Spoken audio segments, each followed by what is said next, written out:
Gold, trusted gold buyers. మీరు తాకట్టు పెట్టిన బంగారాన్ని విడిపించి ఈ రోజు ఉన్న మార్కెట్ ధరకు కొనబడను.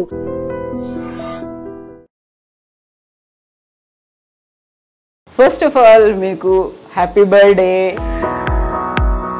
Thank you. So 87th year అంటే అసలు ఏం తింటారు, ఏం చేస్తారు? నేను ఏది వచ్చిన అనుకోవట్లేదండి. యంగ్ 16 to 18 hours పనిచేస్తాను. Pure vegetarian. నేను బద్ధకం అనేది లేదు. సెక్సాలజీ పట్ల అవగాహన అనేది లేదు అనుకున్నప్పుడు అపోహలు కూడా అట్లాగే ఉన్నాయి కదా. చాలా మంది మగవాళ్ళు ఎప్పుడైతే వాళ్ళు దాంపత్య జీవితం పాల్గొంటారో చక్కగా ఉంటుంది. బోల్డ్ అన్ని యూట్యూబ్ ఛానల్స్ ఉన్నాయి, అవన్నీ అథెంటిక్ అంటారా? ఎదుటివాడు చెప్పాడని బ్లైండ్ గా వినొద్దు. అంటే సెక్స్ ఒక బూతు, నీచమైంది, నువ్వు దాని మాట్లాడు. 218వ పుస్తకం వీటన్నిటిని మళ్ళీ అడ్రస్ చేస్తూ సరికొత్తగా వస్తుందా? అవునండి, సరికొత్తగా వస్తుంది. Comprehensive companion to sexology for all ages and genders అని పెట్టారు. సెక్స్ లో ఎవరైతే పార్టిసిపేట్ చేస్తారో వాళ్ళకి జీవితం చాలా ఆరోగ్యకరంగా ఉంటుంది. సమయం విషయం రాదు, సెక్స్ సెంటర్ అన్నారు కదా.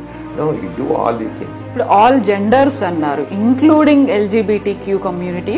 అవునండి, అవునండి. లెస్బియన్స్, గే, ట్రాన్స్జెండర్స్ చచ్చిపోతున్నారు. హోమోసెక్షువల్స్ ఉన్నారు.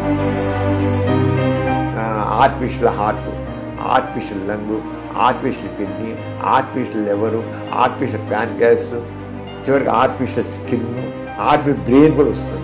పండంటి బిడ్డను మనం తెచ్చుకోవచ్చు. ఎక్స్ట్రీమ్ కాంట్రాస్ట్ అనిపించట్లేదా మీకు?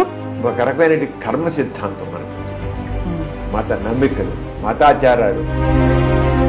కులం ఒకటి పనికిరాని చెత్తది. కులం కులం కులం, మతం మతం చంపేస్తున్నాయి. నాగారికి మొత్తం 80 మంది. అంతే మేము ఏమంటామంటే కులరహిత మతరహిత వివాహాలు అని. మాకే కులం లేదు, మతం. నమస్తే, welcome to I dream social spotlight with Kavitha.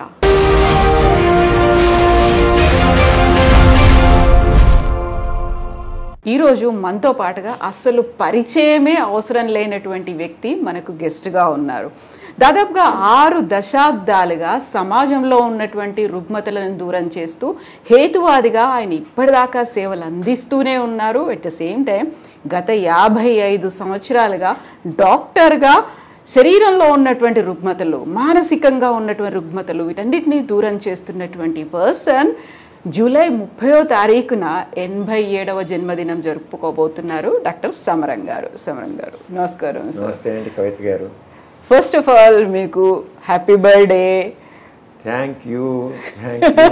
So సమరం గారికి 86 ఇయర్స్ అయిపోయి 87th ఇయర్లోకి ప్రవేశిస్తున్నారు. సరే, డాక్టర్గా 55 ఏళ్ళు, ఆ తర్వాత హేతువాదిగా 60 ఏళ్ళు, ఇవన్నీ అనుకున్నప్పటికీ first we wanted to know 86 years, ఇప్పుడు 87th ఇయర్ అంటే what is your daily schedule? అసలు ఏం తింటారు, ఏం చేస్తారు? నేను ఏది వచ్చిన అనుకోవట్లేదండి. Young man. నేను మాత్రం ఇంత కూడా నాలో ఏజ్ వచ్చేసింది, ఏజ్డ్ పర్సన్, సీనియర్ సిటిజన్ అని అసలు ఫీలింగే రాదు నాకు. నిరంతరం ఏదో సాధించాలి నాకు తప్పని మాత్రం నాకు ఉంటుంది. అలాగే చేస్తుంటాను. ఇప్పటికి నేను రోజుకి దాదాపు 16 to 18 hours పనిచేస్తాను. హాస్పిటల్ చేస్తాను, సోషల్ యాక్టివ్ చేస్తాను, అటు IMAలో చాలా యాక్టివ్గా ఉంటాను. రెడ్ క్రాస్కి చైర్మన్గా ఉన్నాను, NTR డిస్ట్రిక్ట్ చైర్మన్గా ఉన్నాను. సోషల్ యాక్టివిటీస్, చాలా రకరకాల సోషల్ యాక్టివిటీలు, బుక్స్ తెగ రాసి 217 బుక్స్ పబ్లిష్ అయ్యాయి. స్వాతిలో రాస్తుంటాను. కానీ ఎవరిని కాదండి, ఎవరిని అడిగినా సరే ఎక్కడ రమ్మంటే వెళ్తాను, మాట్లాడతాను. ఏ చేయను, ఎవరు నో అనలే చదివిన కుదరపోతే తప్ప ఎవరు ఏ అడిగినా నో అనాలి అన్ను నేను. అలాగా ఏం తింటారంటే మామూలుగా నేను ప్యూర్ వెజిటేరియన్. నేను రైట్ ఫ్రమ్ ది బిగినింగ్ మా ఫ్యామిలీ అంతా అలాగే ఉంటాం మేము. Pure vegetarian. అదే కేవలం మామూలుగా పప్పు తింటాను, ఆకుకూరలు తింటాం, కాయగూరలు తింటాం, నేను పచ్చడి, మామూలు పెరుగు, అంతే. అందుకని కానీ తినే చాలా తక్కువ. నేను మనకి మితంగా భోజనం చేయాలని చెప్తారు కదా, మితంగా భోజనం చేయాలి అని. ఆ మితంగానే భోజనం చేస్తాను, పెద్ద ఎక్కువ తినేది ఏం లేదు. అయితే what is secret our health అంటే మాత్రం ఏవైతే ఆరోగ్యానికి పనికిరావో వాడికి దూరంగా ఉంటాను. ఇప్పుడు స్మోకింగు, డ్రింకింగు ఇలాంటివన్నీ ఆరోగ్యం పనికిరావు కదా, వాటి దూరంగా ఉంటాను. అలాగే నిద్ర కావాలి. ఆల్మోస్ట్ అందరికి చెప్తాను 8 hours నిద్రపోవాలని, కానీ నేను మాత్రం 5 to 6 hours కంటే కుదరదు, నాకు దొరకదు అసలు. చాలా సందర్భాలు 4 hours నిద్రపోతాను. అయినా సరే పర్వాలేదు, ఎందుకంటే హాస్పిటల్ వర్క్ ఉండబట్టి తప్పదు నాకు దాన్ని. అది కాకుండా ఇవాళ చేయాల్సిన ఇవాళ ముగిస్తారు, రేపు పోస్ట్పోన్మెంట్ చేయాలి. అది మాత్రం ఆ పని అయిపోతే రాత్రి 1 గంట 2 అయినా సరే ఆ పని పూర్తి చేస్తారు. పోస్ట్పోన్మెంట్ అనేది లేదు, బద్ధకం అనేది లేదు. నాకు సోమవారిపోతును చూస్తే మాకు మండుతుంది. సోమవారితనం అనేది నా దృష్టిలో పెద్ద క్యాన్సర్ లాంటి జబ్బు నా దృష్టిలో. సోమవారితం నో పోస్ట్పోన్మెంట్. ఇవాళ రేపటి రోజు మనది కాదు, ఇవాళే ఫినిష్ చేయాలి. రేపటి పని కూడా వాళ్ళు చేయగలిగితే వాళ్ళు చేయాలి చేస్తాను అనమాట. ఆ రంగా ఉంటాను. బహుశా నాకేంటి, నేను చాలా ఆశాజీవిని. చాలా ఏదైనా సరే ఐ కెన్ అనుకుంటా, ఐ కాంట్ అని అనుకోను. ఐ కాంట్ అని లేదు. ఒకళ్ళు కాంట్ అంటే మా కవిత గారు లాంటి వాళ్ళని హెల్ప్ అడుగుతాను, చేద్దాం పని చేద్దాం, నలుగురు కలిపి చేద్దామని. ప్రతి వాళ్ళని కలిపి, అందుకే మనం సాధించాలంటే ఒక్కడిని కాదు నలుగురితో కావాలి. అంటే ప్రతి వాళ్ళ యొక్క సహకారం తీసుకుంటాను. ప్రతి పనికి ఏదైనా సరే అందరినీ ఇన్వాల్వ్ చేస్తాను. ఇన్వాల్వ్ చేసేయడం వల్ల పనులు అవుతాయి. చాలా రకరకాల పనులు చేస్తాను. అందరితో అందరినీ కలుపుకెళ్ళడం, అందరితో కలిపి చేయడం అనేటికల్లా అదే పెద్ద స్ట్రెంగ్త్. దానివల్ల అనేక పనులు చేయగలుగుతున్నాను. రెండోది రిటైర్మెంట్ రిటైర్మెంట్ తీసుకోవాలి, రెస్ట్ ఇంత వయసు వచ్చిన చాలా సవరం ఏంటి రెస్ట్ తీసుకోకుండా ఏంటి పనులన్నీ అంటుంటాను. ఇంత వయసు వచ్చింది ఇంకా ఏంటి సర్జరీలు చేయడం ఏంటి, ఈ హాస్పిటల్కి ఏంటి, ఇవన్నీ ఏంటి, శుభ్రం కూర్చోక ఇంటికి అంటారు. అసలు చేయకుండా ఉండలేను. నాకు అలా అంటే వర్కాలిక్స్ అంటారు సరంగా. నాకు ఖాళీగా ఉండడం అంటే ఎప్పుడైనా ఒక గంట ఖాళీగా ఉండాలంటే నాకు రెస్ట్లెస్ అయిపోతాను. రెస్ట్లెస్ అయిపోతాను. ఖాళీ అనేది ఉండదు. ఖాళీ అని పెట్టుకొని ఆ టైంకి ఏదో ఒక పని చేస్తాను. కానీ ఖాళీగా ఉండవలసి వస్తే మాత్రం నేను చాలా రెస్ట్లెస్ అయిపోతాను, ఉండలేను. I do something. నా బ్రెయిన్ అలా పనిచేస్తూనే ఉంటుంది. అందువల్లే నా ఆరోగ్యం బాగుంది అనుకుంటున్నాను. బాగానే ఉంది. ఇంత చేసినా సరే నాకు కాస్త బీపీ వచ్చింది, షుగర్ వచ్చింది, ఉన్నాయి కాస్త, కానీ పూర్తి కంట్రోల్ ఉన్నాయి. కంప్లీట్గా కంట్రోల్ పెట్టుకున్నాను. కంప్లీట్ వచ్చే కనబడ ఏజ్ ఏంటంటే ఏజ్కి రిలేటెడ్ అంటాం. ఏజ్ వచ్చింది కనుక ఆటోమేటిక్గా వస్తాయి. దానికి తగ్గట్టుగా నేను రోజు ఉదయం పూట మాత్రం నాకు వాకింగ్ చేసి దాకా వాకింగ్ చేసి వచ్చాను. వాకింగ్ చేస్తుంటే కాస్త నీ జాయింట్ పెయిన్స్ కాస్త నీ జాయింట్ పెయిన్స్ వస్తే దాంట్లో మనకు కొద్దిగా కష్టం. నడుస్తుంటే నొప్పులు పుడతాయి, కాళ్ళ నొప్పులు పుడతాయి, మెట్లు ఎక్కుతుంటే నొప్పులు ఉన్నాయి. సో దాంతో కొద్దిగా యోగా చేద్దామని యోగా పెట్టుకుని మళ్ళీ యోగా కూడా చక్కగా ఉపయోగపడుతుంది. చాలా బాగుంది yoga. Knee pain joint pains కూడా యోగా చేయడంతో యోగా అంటే స్ట్రెచ్ ఎక్సర్సైజ్ అంతే. యోగా అంటే ధ్యానం ఏదో ఆత్మ పరమాత్మ అని కాదు. నేను ఐ డోంట్ బిలీవ్ ఇన్ ఆత్మ అని పరమాత్మ అంతే. కానీ ఆ స్ట్రెచ్ ఎక్సర్సైజ్ మన స్కూల్లో చదువుతున్నప్పుడు డ్రిల్ నేర్పేవాళ్ళు. ఆ డ్రిల్లు నిజంగా బెస్ట్ అండ్ మంచి. ఇప్పుడు ఉన్న ఎడ్యుకేషన్లో అసలు ఎక్సర్సైజ్ లేకుండా నిజంగా ఎడ్యుకేషన్ అక్కడ ఈ ఎసెన్షియల్స్ చూసి చైతన్య, నారాయణ ఇలాంటివన్నీ చూసామంటే పిల్లలకి ఎవ్వరికీ లేదు. చైల్డ్హుడ్ ఒబేసిటీ ఎంత ఎక్కువైపోయిందండి ఇప్పుడు. అసలు మా హాస్పిటల్కి వచ్చే పిల్లల్ని తీసుకుంటే 80 నుంచి 90% అందరూ డౌటే. అరే ఒక్కడికి ఎక్సర్సైజ్ లేదు, ఏమీ లేదు, ఎప్పుడు చదువు లేచిన దగ్గర నుంచి వాళ్ళకి ఉద్యోగం. నేను ప్రాక్టీస్ పెట్టిన రోజుల్లో అసలు 50 ఏళ్ల క్రితం షుగర్ అన్నా బీపీ అన్నా ఒక 60 ఏళ్ళు దాటిన వాళ్ళ తర్వాత షుగర్ బీపీ అందుకున్నాడు. ఇప్పుడు 20 ఏళ్ల వాళ్ళకి షుగర్ బీపీలు ఉంటున్నాయండి. కాదంటే నో ఫిజికల్ ఎక్సర్సైజ్, స్ట్రెస్ ఒకటి, టూ మచ్ స్ట్రెస్.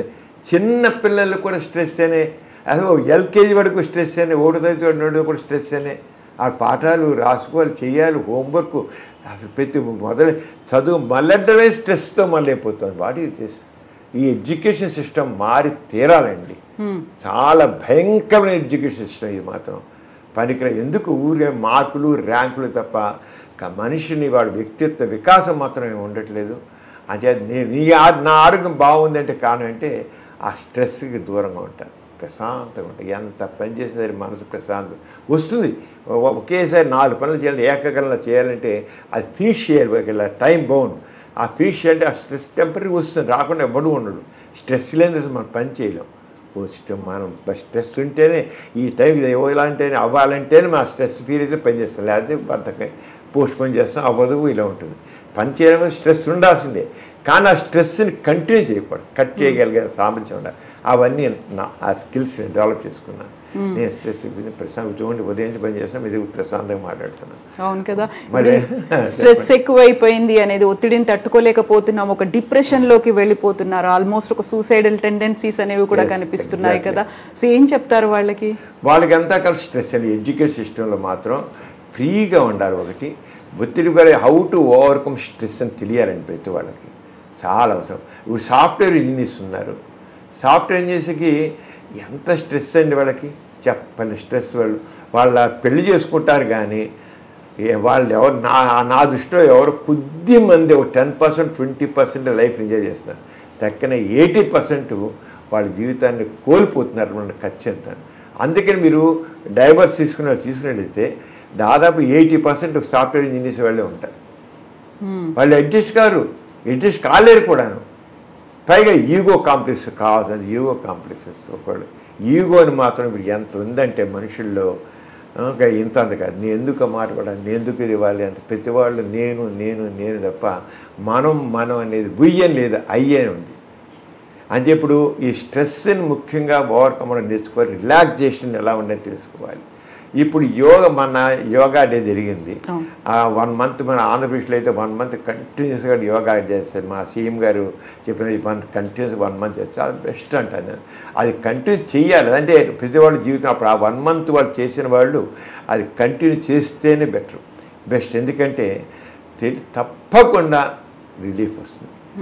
మీకు ఆ మెడిటేషన్ అన్నాక మెడిటేషన్ రిలాక్సేషన్ అంటాను నేను. మెడిటేషన్ అంటే మళ్ళీ ఆత్మ పరమాత్మ కాదు, ఒక మన శ్వాస తీసి వదిలిపెట్టడం అనుకోండి, శ్వాస మీద ధ్యాస అని అలా ఉన్నాయి. శ్వాస మీద ధ్యాస ఒక 10 సార్లు 20 సార్లు డీప్ బ్రీతింగ్స్ వదులుతున్నాం, ఆ శ్వాస తీస్తున్నాం వదులుతున్నాం అని అలా అనుకుంటుంటే అది ఏమిటంటే మనకి డైవర్షన్ ఇతరత్ర భావాలు లేకుండా ఒక్కదానికి ఏకాగ్రత పెంపొందుతుంది, స్ట్రెస్ తగ్గుతుందండి, టెన్షన్ ప్రశాంతంగా ఉంటారు. నాకు మా పేషెంట్స్ వచ్చే డాక్టర్ గారు రాత్రి 9 ఇప్పుడు ఇప్పటికీ మీరు ఎంత కామ్గా కూల్గా ఉన్నారు ఏంటండి అంటారు.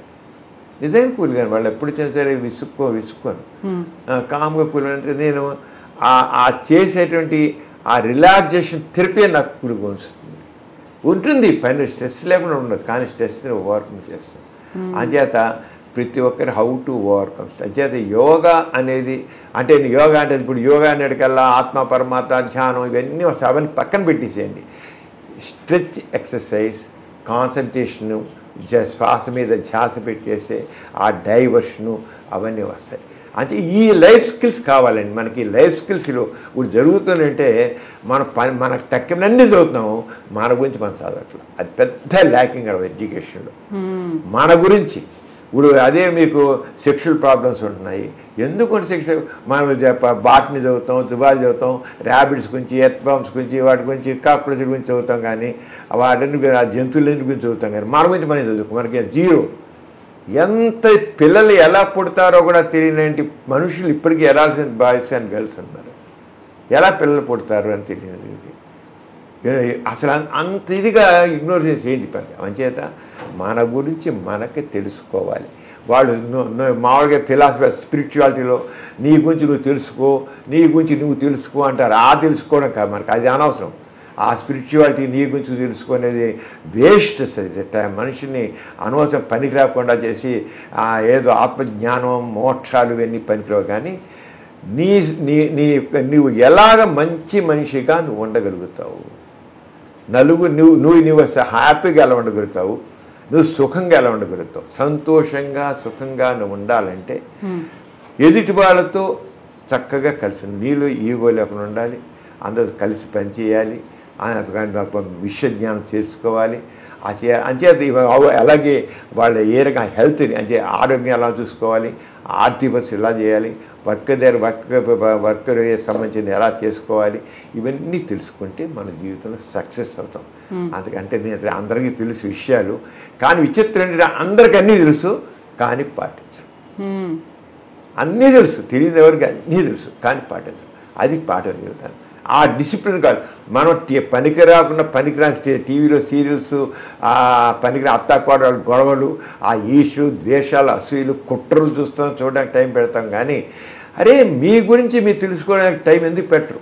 నేను అదే ఒక ఎక్సర్సైజ్ ఎందుకు చేయరు?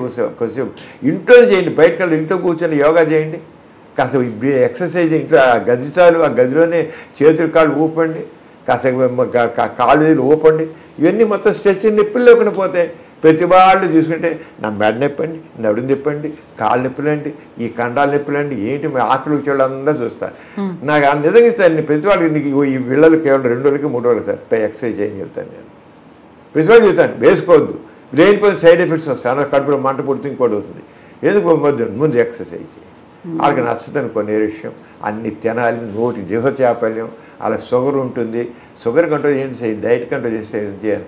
మనకు కావాల్సిన దానికంటే మనం 4 రెట్లు ఎక్కువ తింటాం, అది గుర్తించాలి. ఇప్పుడు మనకు కావాల్సిన దానికి 4 రెట్లు ఎక్కువ తింటాం. దాన్ని సగమే కట్ చేయలేమా, ఒక 1/3 కట్ చేయలేమా మనం తినే దాంట్లో? ఎందుకు ఉల్లిలో పెంచాలి?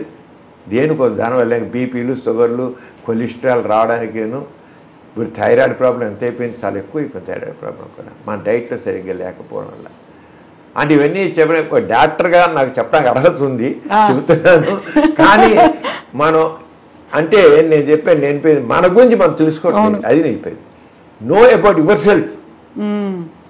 ఆ పనికిరాని ఆ ప్రవచనాల్లోకి వెళ్ళి కూర్చుని ఆధ్యాత్మిక నీ గురించి నువ్వు తెలుసుకో అని అంటే కాదు. నీ గురించి తెలుసుకోనేది నీ హెల్త్ గురించి తెలుసుకో, నీ ఇంటర్పర్సనల్ రిలేషన్స్ తెలుసుకో, నీ సోషల్ రెస్పాన్సిబిలిటీ తెలుసుకో. ప్రతి వారికి తన సోషల్ రెస్పాన్సిబిలిటీ ఉంది, ఆ సోషల్ రెస్పాన్సిబిలిటీ తెలుసుకో. ఏమిటి అంత హ్యాపీగా ఉంటుంది. ఇప్పుడు మీరు ఒక మాట అన్నారు, సెక్సాలజీ పట్ల అవగాహన అనేది లేదు అనుకున్నప్పుడు అపోహలు కూడా అట్లాగే ఉన్నాయి కదా. మీ ఇన్నేళ్ల సర్వీస్ చూసిన తర్వాత ఏది ఎక్కువ ఉంది, అవగాహన లేకపోవడమా, అపోహల? దేన్ని ఎలా చూస్తారు? అపోహలు ఉన్నాయి, అర్థం పరచని నమ్మకాలు ఉన్నాయి. వీటన్నిటి మూల కారణం సరిగ్గా నాలెడ్జ్ లేకపోవడం. నాలెడ్జ్ ఈజ్ పవర్ అంటాం. ఈ నాలెడ్జ్ ఈజ్ పవర్. ఆ నాలెడ్జ్ లేకపోవడం వల్ల ఇంకోటి ఏంటంటే మనిషికి కాస్త క్రిటికల్ థింకింగ్ కావాలి. Scientific knowledge and scientific temper అంటాం. క్రిటికల్ థింకింగ్, కొద్ది విశ్లేషణాత్మకమైన పరిశీలన, ఆలోచన కావాలి. ఆ క్రిటికల్ మన ఎడ్యుకేషను ఆ క్రిటికల్ థింకింగ్ని పెంచడం లేదు.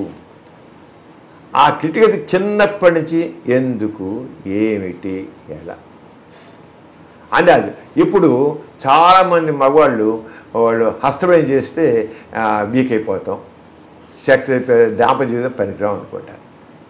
అరే హస్తమయం పనికిరాం అనుకున్నారు, ఓకే. మరి పెళ్ళైన వాళ్ళు హస్తమయంగా అయిపోయి దీనికి తేడా ఏముంది? హస్తమయం చేతితో ఫ్రిక్షను, అక్కడేమో విజయనాలో ఫ్రిక్షను, ఎక్కడ ఒకటే. ఇంకేంటి, ఎందుకు నష్టం కలిగింది? మరి పెళ్ళైన వాళ్ళందరూ శుభ్రంగా హాయిగా అన్ని సంవత్సరాలు, అన్ని దశాబ్దాల పాటు ఆరోగ్యంగా ఉంటున్నారు కదా, పెళ్ళి ఇంకా ఆరోగ్యంగా ఉంటున్నారు కదా. పెళ్ళి కాకముందు మీరు చూడండి, పెళ్ళి కాకముందు కానీ పెళ్ళైన వాళ్ళు చాలా ఆరోగ్యంగా ఉంటారు. ఎందుకంటే ఎప్పుడైతే వాళ్ళు దాంపత్య జీవితంలో పాల్గొంటారో ఆ మనసు పాల్గొంటే వాళ్ళకి ఫీల్ గుడ్ హార్మోన్స్ అంటాం.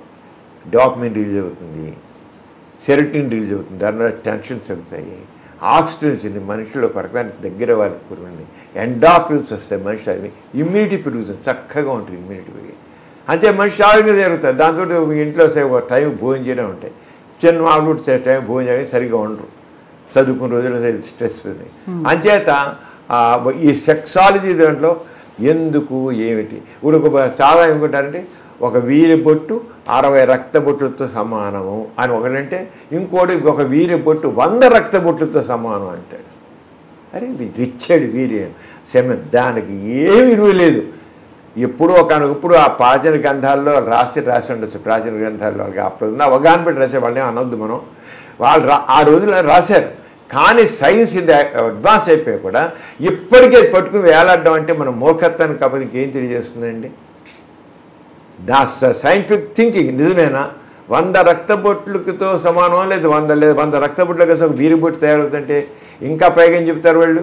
మన తిన్న ఆహారం అతి సారవంతమైన ఆహారం వీర్యం కింద మారుతుందంట. అది సైంటిఫిక్ మన వీర్యం ఎలా తయారవుతుంది ఇప్పుడు అనుకోండి. వీర్యం ఎక్కడ టెస్టికల్స్ నుంచి స్పెరోడోజా తయారవుతుంది. ఇక శుక్రకోశాలను ప్రోస్టేట్ నుంచి ద్రవం తయారవుతుంది. ఆ ద్రవం కూడా పర్పస్ ఏంటి? శుక్రకోశాల ద్రవము వీరికణాలు వచ్చే స్టోర్ అయితే అది సర్వే అవ్వడానికి కాస్త ఫుడ్ లాగా అప్లై చేస్తుంది. ప్రోస్టేట్ ద్రవం బయట నెట్టడానికి ఆర్గనైజ్ నెట్టి విజయనాలో కాస్త 2-3 రోజులు స్టోర్ విజయనాలో కానీ ఇంట్రెస్ట్లో కానీ ఉండడం కోసం అది ఉపయోగపడింది. ఆల్టర్నేట్ నేచర్లో ఉండి చేస్తుంది అన్నమాట. అలాగే ఉంటే అంతే, దానికి ఏం లేదు. ఏమిటి అసలు వీరు అంటే ఏమిటి? వీరి కణాలంటే ఏమిటి? అసలు వీరి ద్రవంలో ఏముంటుందని అసలు అనలైజ్ చేస్తాడా? ఎవడో చెప్పాడని చెప్పేసి ఇంకా నమ్మాడేనా ఒక వీరు? అందుకే కవిత గారు నేను చెప్పేది ఏంటంటే, ఒక విషయాన్ని బ్లైండ్గా బిలీవ్ చేయవద్దు. ఒక విషయాన్ని నీ అంతా నువ్వు విశ్లేషణ చేసుకో, క్రిటికల్ థింకింగ్ అని చెప్పిన అదే. అది కావాలి మనకి. అది లేదు ఎడ్యుకేషన్లో.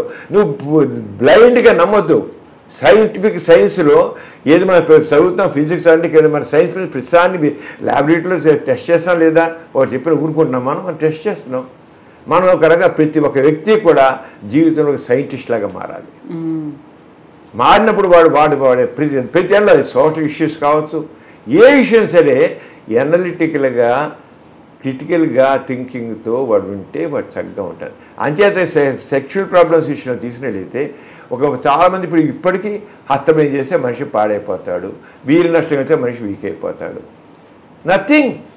విలువైందే కాదు అసలు. అతిసారం పదాన్ని వీర్యంగా మారదు. ఎందుకైనా భయంలాగా? ఎందుకైతే కనీసం ఆలోచిస్తున్నాడా? ఏ రంగం విలువైంది, ఏ రంగం అసలు తిన్న ఆహారం వీర్యంగా మారుతుందని వాడు అనలైజ్ చేస్తున్నాడు. వాళ్ళ శరీరం గురించి వాడు తెలుసుకుంటున్నాడు. అసలు బోల్డ్ అన్ని యూట్యూబ్ ఛానల్స్ ఉన్నాయి, చాలా వాటిలలో వీడియోస్ చిన్న చిన్న క్లిప్పులు షార్ట్స్ రూపంలో వస్తున్నాయి కదా, అవన్నీ అథెంటిక్ అంటారా? వాటన్నింటినీ చూసేటువంటి ప్రజలు చాలా మంది ఉన్నారు కదా. ప్రతివాడికి హక్కు ఉంది కనుక పెడుతున్నారండి. అన్నీ అథెంటిక్ కాదు.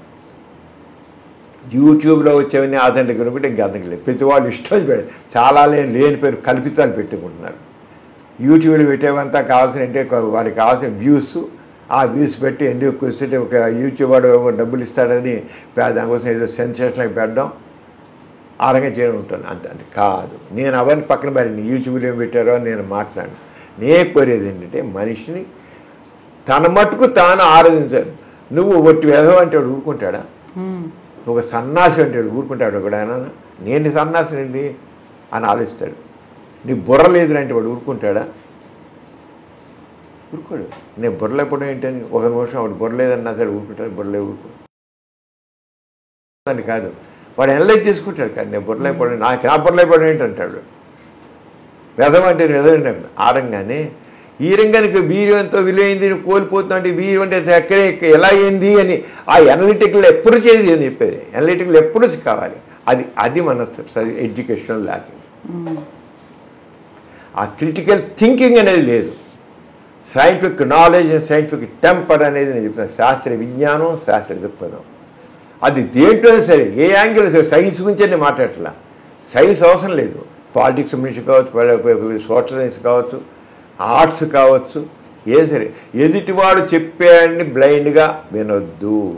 నీ మట్టుకు నీకు ఫ్రీ థింకింగ్, వారికి freedom is the thought, freedom of speak. మన కాన్స్టిట్యూషన్ ప్రకారం ఫ్రీడమ్ ఆఫ్ ఎక్స్ప్రెషన్ అని ఉంది కదా, ఫ్రీడమ్ ఆఫ్ ఉంది కదా, ఫ్రీడమ్ ఆఫ్ ఎక్స్ప్రెషన్ ఉంది. ఫ్రీడమ్ ఆరంగానే freedom of thought, freedom of expression ఆరంగా నువ్వు ఆలోచించు.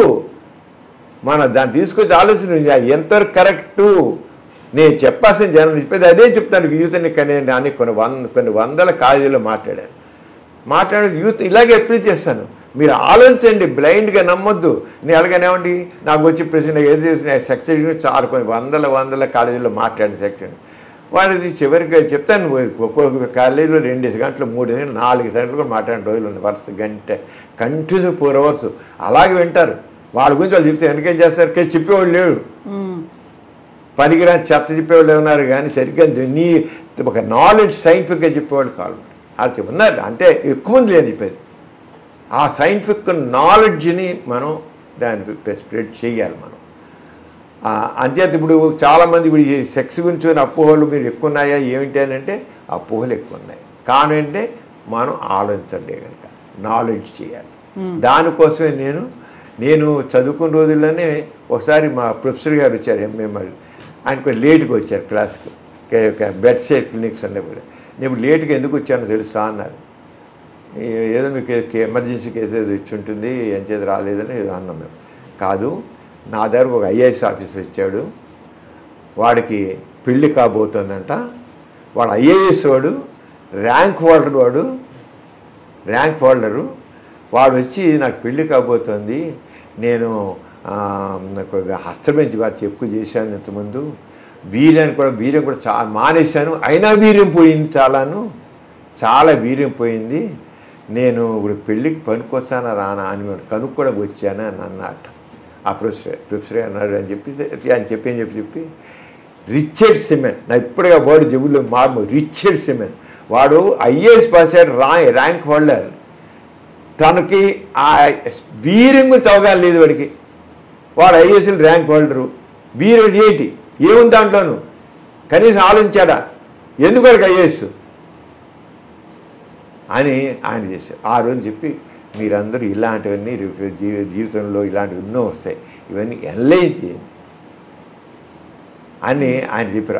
అది తర్వాత ఇంక చూసింటే ప్రాక్టీస్ చూసింటే ఇక నేను ప్రాక్టీస్ పట్టుకుంటూ చూస్తే కుర్రోడు ఇక్కడ నేను ఉండే లయలో కదా పిల్లలు సాయంత్రం 4 గంటలు వచ్చేవాడు.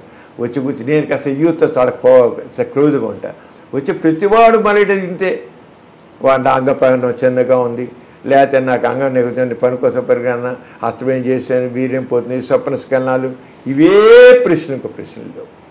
ఆడపిల్లలు అంతే, ఆడపిల్ల వాళ్ళు కూడా వాళ్ళకి సంబంధించిన వాళ్ళు అనుమానాలు అంటే.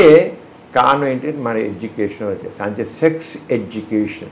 సెక్స్ అనేది 2 రకాల, ఒకటి erotic aspect sex, scientific aspects of sex.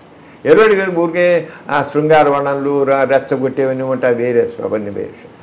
అది సెక్స్. మన దృష్టిలో సెక్స్ అంటే బూత్ వచ్చిన గొడవ అది వచ్చిన. ఇప్పుడు ఇంట్లో మగపిల్లాడు ఏదో మాట్లాడినా నవ్వేసుకుంటారు, నో మీరా అంటారు.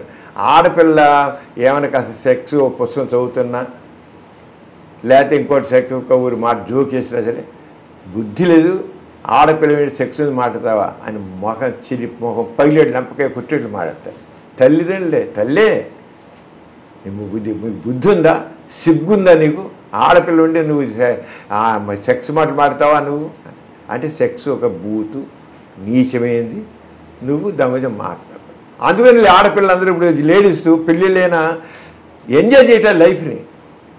ఫ్రిజిడిటీ, రతిలో జడత్వం ఉంటాం.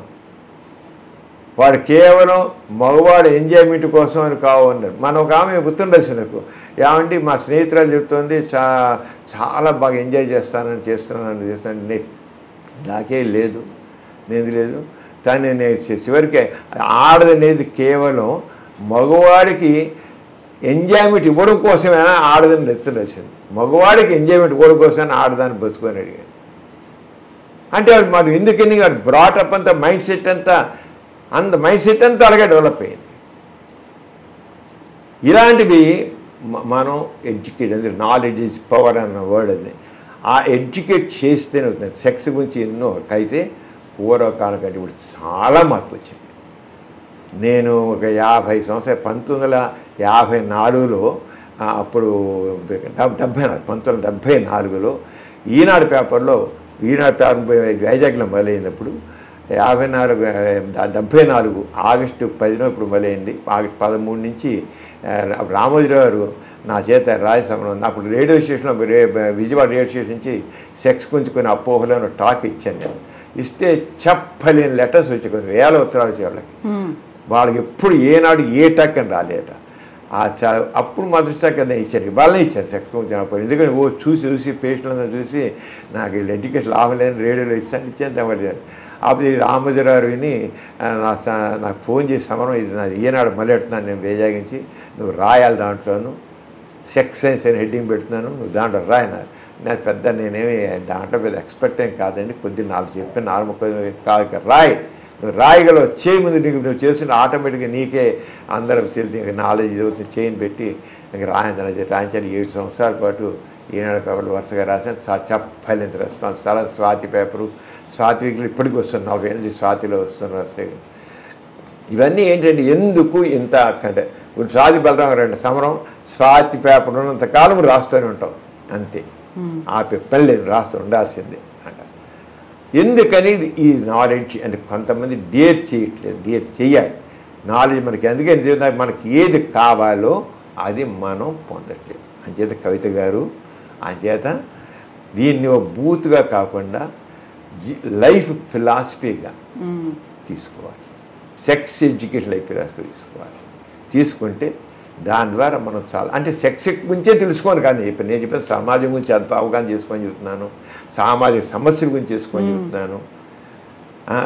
అంటే జీవితానికి సంబంధించిన ఒక విషయం నాకు మాత్రం ఇది వన్ ఆఫ్ ది చాలా ఇంపార్టెంట్ ఆస్పెక్ట్ కనుక ఇంపార్టెంట్ ఆస్పెక్ట్ని తెలుసుకోవాలని అది దాని చాలా పుస్తకాలు రాశాను రాస్తున్నా కానీ రేపు ఇంగ్లీష్లో కూడా పుస్తకం 218వ పుస్తకం వీటన్నిటినీ మళ్ళీ అడ్రస్ చేస్తూ సరికొత్తగా వస్తుందా? అవునండి, సరికొత్తగా వస్తుంది. నిజంగాను తెలుగులో రాసిన అన్నింటికంటే కూడా వస్తుంది. నాకు మాత్రం సంపూర్ణంగా నేను 250 పేజీలతో ఇంత పుస్తకం. అది చాలా క్లుప్తంగానే, అన్ని క్లుప్తంగానే, ఏ డౌట్ అంటే ఆ డౌట్ అండి ఇంగ్లీష్లో రాస్తాయి. ఇది మాత్రం comprehensive companion to sexology for all ages and genders అని పెట్టి రాశాను.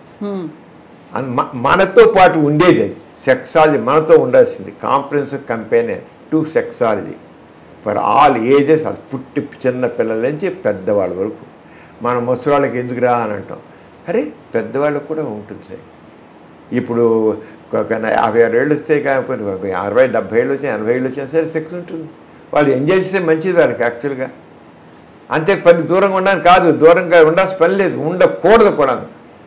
సెక్స్లో ఎవరైతే పార్టిసిపేట్ చేస్తారో వాళ్ళకి జీవితం చాలా ఆరోగ్యకరంగా ఉంటుంది, వాళ్ళ లైఫ్ హెల్దీగా ఉంటుంది, యాక్టివ్గా ఉంటారు, డైనమిక్గా ఉంటారు, ఎనర్జెటిక్గా ఉంటారు.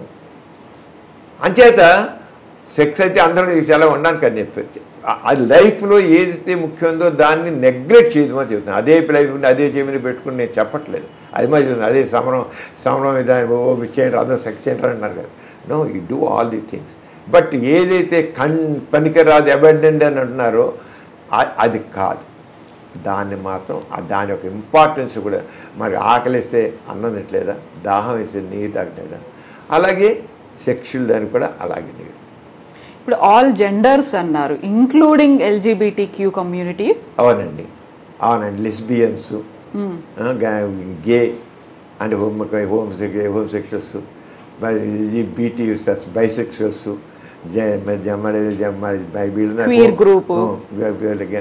మొత్తం ట్రాన్స్జెండర్స్, వీళ్ళందరూ ఇంకా ఏసెక్షువల్స్ ఉన్నారు. కొంతమంది ఉన్నారు వాళ్ళకి సెక్సే ఉండదు వాళ్ళకి, కానీ ప్రాబ్లమ్స్ తెలియకుండా వాళ్ళ సెక్స్ లేదు, వాళ్ళు సరిగ్గా వాళ్ళకి నో ఫీలింగ్స్ ఎట్ ఆల్. వాళ్ళు చాలా క్లోజ్గా ఉంటారు, పెళ్ళిళ్ళు కూడా చేసుకుంటారు. మగవాడు చెడుగా ఎగురించి ఆడవాళ్ళే ఉన్నారు, మగవాళ్ళు ఉన్నారు.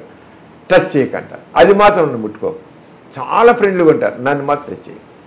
సెక్షువల్స్ అంటాం. చాలా కొద్దిగా ఉంటారు, ఎక్కువ మంది లేరు కానీ ఉన్నారు. ట్రాన్స్జెండర్స్ ఉన్నారు, హోమోసెక్షువల్స్ ఉన్నారు. ట్రాన్స్జెండర్స్ చచ్చిపోతున్నారు, హోమోసెక్షువల్స్ ఉన్నారు. ఇవైతే మన ఇండియన్ కాన్స్టిట్యూషన్ ప్రకారంగా అయితే కొద్దిగా వాళ్ళందరికీ మన చట్ట ప్రకారం వీళ్ళకి కొద్దిగా రైట్స్ వచ్చాయి. తప్పలేదు. మనకు అన్నీ జెనెటిక్గా వచ్చే డిఫెక్ట్స్, జెనెటిక్ వచ్చి యాక్సెప్ట్ చేయాలి. అదే చెప్తారు. మనకు కొంత ట్రాన్స్జెండర్స్ ఉంటారు, వాళ్ళు కలవలేరు, వాళ్ళు హిజ్రాస్ లాగా మారిపోవాలని అనుకుంటారు. ఏంటండి మా ఇంట్లో లేదు, వంట లేదు, ఎట్లా అని అంటే వాళ్ళు చెప్పమంటారు, మాకేం తెలుసండి, మాకు ఇలా పుట్టాడు, మేము ఇప్పుడు అమ్మాయిలాగా అవుతాను. అవునండి, మేము తీసుకుంటాం, మా కడుపును పుట్టిన బిడ్డే కదా, వీళ్ళు యాక్సెప్ట్ చెప్పండి సమాజానికి కదా. ఎవ్వడికి అది దమ్ము లేదు. వాళ్ళ చేత పోయి రోడ్డు కడుక్కుంటూ ఒక గ్రూప్గా ఉంటున్నారు. అది బొంబాయి వెళ్ళిపోతున్నారు, అది కలకట్టా వెళ్ళిపోతున్నారు, ఢిల్లీ వెళ్ళిపోతున్నారు. నేను ఎంతమంది చూసి ఇంజనీర్లు ఉన్నారు, బీటెక్ చేసిన వాళ్ళు ఉన్నారు, ట్రాన్స్జెండర్స్ ఇజ్రాయిల్ ఉన్నారు. ఒకరైతే లెక్చరర్స్గా ఉన్నవాళ్ళు చూస్తున్నారు. లెక్చరర్గా చేసి ఒక యూనివర్సిటీలో లెక్చరర్గా ఉన్నవాళ్ళు కూడా మానేసి వెళ్ళిపోయి బొంబాయిలో ట్రాన్స్జెండర్స్ గ్రూప్ వెళ్ళిపోయారు. చదువుకున్న వాళ్ళు, మెడిసిన్ చేస్తున్న వాళ్ళకి కూడా ట్రాన్స్జెండర్స్ వాళ్ళని చూశాను నేను. అది వచ్చి మాట్లాడతారు వీళ్ళు.